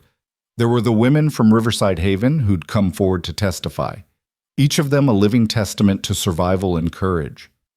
And there, at the front, was Reed, her husband, her partner, her love. When she reached the arch, Caleb very seriously placed Nora's hand in Reed's, then stepped back to stand with Jake, looking proud enough to burst. Pastor Williams smiled at them both. "Dearly beloved, we are gathered here today to witness something remarkable. Not a beginning, but a continuation. Not a first promise, but a renewal of promises already made and tested by fire. Reed and Nora Ashford have been married for 5 years, but for 4 of those years they were separated by forces of corruption and cruelty. Yet their love survived, their commitment endured, and today they stand before us to declare again what their hearts have never stopped believing, that they belong together, now and always." Reed's hands trembled slightly as he held Nora's, and she squeezed gently, giving him her strength. He cleared his throat and began the vows they'd written together. "Nora, 5 years ago I promised to love you in sickness and health, for better or worse. I thought I understood what those words meant. I didn't. Not really. Not until I lost you and spent 4 years learning what worse really means. Not until I saw you fight your way back to us and understood what strength really looks like. His voice cracked. You are the bravest, strongest, most remarkable person I've ever known. And I promise you now, not just to love you, but to cherish every moment we have. To never take a single day for granted. To build a life with you that honors everything you survived to come home to. I promise to be worthy of the fight you fought. And I promise to spend the rest of my life making sure you never regret coming back. Nora could barely see him through her tears, but she blinked them away, needing to see his face as she spoke her own vows. Reed, when I was locked away, I used to imagine this moment, but I never imagined it would feel like this. Like coming home to a place I've never been before. You believed me when it would have been easier not to. You fought for me when you could have let me go. You kept our son safe and loved and whole while I was gone. You're not just my husband, Reed. You're my hero, my home, my everything. She took a shaky breath. I promise to wake up every morning grateful for another day with you. I promise to be the wife you deserve and the mother Caleb needs. I promise to build a life with you that's bigger and better and more beautiful than anything either of us dreamed. And I promise that no matter what comes, no matter what trials or troubles or pain, I will never, ever give up on us again. Pastor Williams had to wipe his own eyes before he could continue. The rings, please. Jake stepped forward with a small box. Inside were 2 simple gold bands, not the original rings from their first wedding, which had been lost long ago, but new ones that Reed had commissioned from the town jeweler. Inside Nora's band was an inscription, Home at Last. Inside Reed's, Worth the wait. They exchanged rings with shaking hands, and Pastor Williams said, By the power vested in me by God in this territory, I now pronounce you husband and wife. Again, still, forever. Reed, you may kiss your bride. Reed pulled Nora close and kissed her as if they had all the time in the world, as if they'd never been separated, as if the past 4 years had been just a bad dream. The crowd erupted in cheers and applause, and when they finally broke apart, Caleb was there, wrapping himself around both their legs. Are we a forever family now? He asked. We always were, buddy, Reed said, picking him up. But yeah, forever family. Nothing's ever going to change that. The reception was everything a wedding celebration should be, food and music and laughter and joy. People danced on the makeshift floor that had been set up in the yard, children played games in the fading light, and as the sun set, the lanterns were lit, turning the ranch into something magical. Nora danced with Reed, with Caleb, with Jake, with Margaret, with what felt like half the territory. Her feet hurt, and her face ached from smiling, but she'd never been happier. This was what she'd survived for, this moment, this celebration, this absolute and perfect joy. As the evening wore on and the crowd began to thin, Margaret found Nora by the corral, watching the horses move in the moonlight. I've made a decision, Margaret said without preamble. I'm staying, here, on the ranch, if you'll have me, and I'm going to help with the shelter. Dr. Winters says they need someone to run it, someone who understands what those women are going through. I think I can do that. I know you can do that, Nora said, hugging her friend. And of course you can stay. This place, it's not just Reed's ranch anymore. It's a home for people who need one. That includes you for as long as you want. Thank you. Margaret's voice was thick with emotion. For everything. For showing me that survival isn't enough, that we can actually live again, not just exist. We'll figure it out together, Nora promised. All of us. One day at a time. Later, after the last guests had departed and the ranch had fallen quiet, Reed and Nora stood on their porch, wrapped in a blanket, watching the stars. Caleb was asleep upstairs, Margaret was in her room, and the whole ranch seemed to be holding its breath in contentment. Tell me what you're thinking, Reed said, his arms around her waist. I'm thinking about how far we've come. 6 weeks ago, I stepped off that stagecoach with nothing but hope and a ruined wedding dress. And now, she gestured to the ranch, to the house, to everything they'd built and rebuilt and claimed as theirs. Now I have everything. Not everything, not yet. Reed turned her to face him. I want to give you more. More children, more years, more happiness than you can count. I want to wake up beside you for the next 50 years and still be amazed that you're here. I want to watch Caleb grow up and have children of his own. I want to build something so strong and beautiful that what happened to you becomes just one chapter in a much bigger story." "It already is," Nora said softly. "The worst thing that ever happened to me led me here, to this moment, to this life. I'm not grateful for the pain, Reed, but I'm grateful for what it taught me, about strength, about love, about what really matters. What really matters. This." She pressed her hand to his chest, feeling his heartbeat. "You, Caleb, family, home, everything else is just details." Reed kissed her forehead, her cheeks, her lips. "I love you, Nora Ashford. I loved you before, I loved you during, and I'll love you after.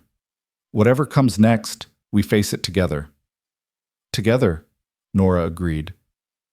They stood there for a long time, watching the stars wheel overhead, feeling the prairie wind carry the scent of winter and possibility. Somewhere out there, Lucian Braddock was in prison, facing justice for his crimes. Somewhere, the investigation was continuing, finding more victims, exposing more corruption, bringing more light to places that had thrived in darkness. But here, on this ranch, in this moment, Nora Ashford was simply home. She was loved, she was free, and she was exactly where she belonged. The next morning, Nora woke slowly, savoring the warmth of Reed beside her and the knowledge that she could stay here as long as she wanted. No locks, no bars, no guards, just freedom and family and the rest of her life stretching out before her like the prairie, vast and beautiful and full of possibility. She heard Caleb's footsteps in the hall and smiled. Any moment now he'd burst through the door, demanding breakfast or wanting to show them something he'd found or just needing the reassurance that they were both still there. The door opened, and Caleb peeked in, his hair sticking up at impossible angles. "Mama? Papa? Are you awake?" "We're awake, buddy," Reed said, his voice rough with sleep. "Come here." Caleb scrambled onto the bed, wedging himself between them, and Nora wrapped her arms around him, breathing in the little boy's smell of him. This was everything. "Can we have pancakes for breakfast?" Caleb asked. "The kind with berries?" "We can have anything you want," Nora promised. "And can Margaret help? She's funny when she makes pancakes. She flips them really high." "I'm sure Margaret would love to help." They went downstairs together, the three of them, and found Margaret already in the kitchen, starting the fire in the stove. She looked up when they entered, and for just a moment Nora saw the fear and uncertainty that still lingered in her friend's eyes. But then Caleb ran to her, chattering about pancakes, and Margaret's face softened into a smile. This was healing, Nora thought. Not dramatic or sudden, but slow and steady and real. This was what recovery looked like. Not the absence of pain, but the choice to live despite it. To wake up each day and choose joy, choose family, choose to build something beautiful from the ashes of what had been destroyed. As the morning progressed and the ranch came alive with the sounds of work and life and normalcy, Nora stood at the window of her kitchen, in her house, on her ranch, with her family, and let herself believe it was real. All of it. The freedom, the love, the future that stretched out before her like an unwritten book. She'd survived the grave they'd tried to bury her in. She'd clawed her way back to the light, and now, finally, she was going to live. Really, truly live. In the weeks that followed, life settled into a rhythm that was both familiar and new. Nora threw herself into ranch work, into mothering Caleb, into supporting Margaret as she prepared to run Haven House. She volunteered at the shelter twice a week, talking with women who were fleeing abuse, who were trying to rebuild their lives, who needed to see that survival was possible. Each woman's story was different, but Nora heard echoes of her own in all of them. The fear, the shame, the desperate hope that maybe, just maybe, life could be good again, and she was able to tell them, with absolute certainty, that it could, that it would, that the darkness didn't last forever. Reed expanded the ranch, buying more land, hiring more hands. He was building something permanent now, something that would last for generations. A legacy for Caleb and whatever other children they might have. A place where family mattered more than money, where people were valued for their character rather than their connections. Caleb thrived, growing taller and stronger by the day. He had Reed's temperament and Nora's eyes, and he was fearless in the way only children who are deeply loved can be. He called Margaret Aunt Margaret, without anyone suggesting it, and she wore the title like armor, like proof that she was more than her trauma, more than her past. 6 months after the wedding, on a warm spring evening with the prairie in bloom, Nora stood in the garden planting vegetables for the summer harvest. Her hands were dirty, her dress was stained, and she'd never been happier. This was what she'd dreamed about in that cell. The simple, profound joy of working her own land, growing food for her own family, living a life that was completely, utterly, perfectly hers. Reed found her there as the sun was setting, Caleb asleep on his shoulder after a long day of playing. He watched her work for a moment, and when she looked up, his expression was so full of love it took her breath away. "What?" she asked, smiling. "Nothing. Everything." He shifted Caleb's weight carefully. "Just thinking about how lucky I am, how close I came to losing you forever, how grateful I am that you're here." "I'm not going anywhere," Nora promised, standing and brushing dirt from her hands. "You're stuck with me, Reed Ashford, for better or worse, in sickness and health, till death do us part." "Best promise anyone ever made me." They walked back to the house together as the stars began to emerge one by one, painting the sky with light. Inside, Margaret had supper waiting, and the house smelled like home, like bread and roasted vegetables and coffee and everything good and warm and safe. This was the life Nora had fought for. This was the family she'd refused to give up on. This was the freedom she'd clawed her way through hell to claim. And it was worth it. Every moment of pain, every night of fear, every desperate prayer in that locked room, it was all worth it for this. For love. For family. For home. For the life she'd been denied but never stopped believing in. For the woman who'd returned from the grave and learned to live again. For forever. And forever, Nora thought, as she sat down to dinner with her husband, her son, and her friend, was exactly as long as she planned to keep fighting for this happiness. Every single day, for the rest of her life. The end.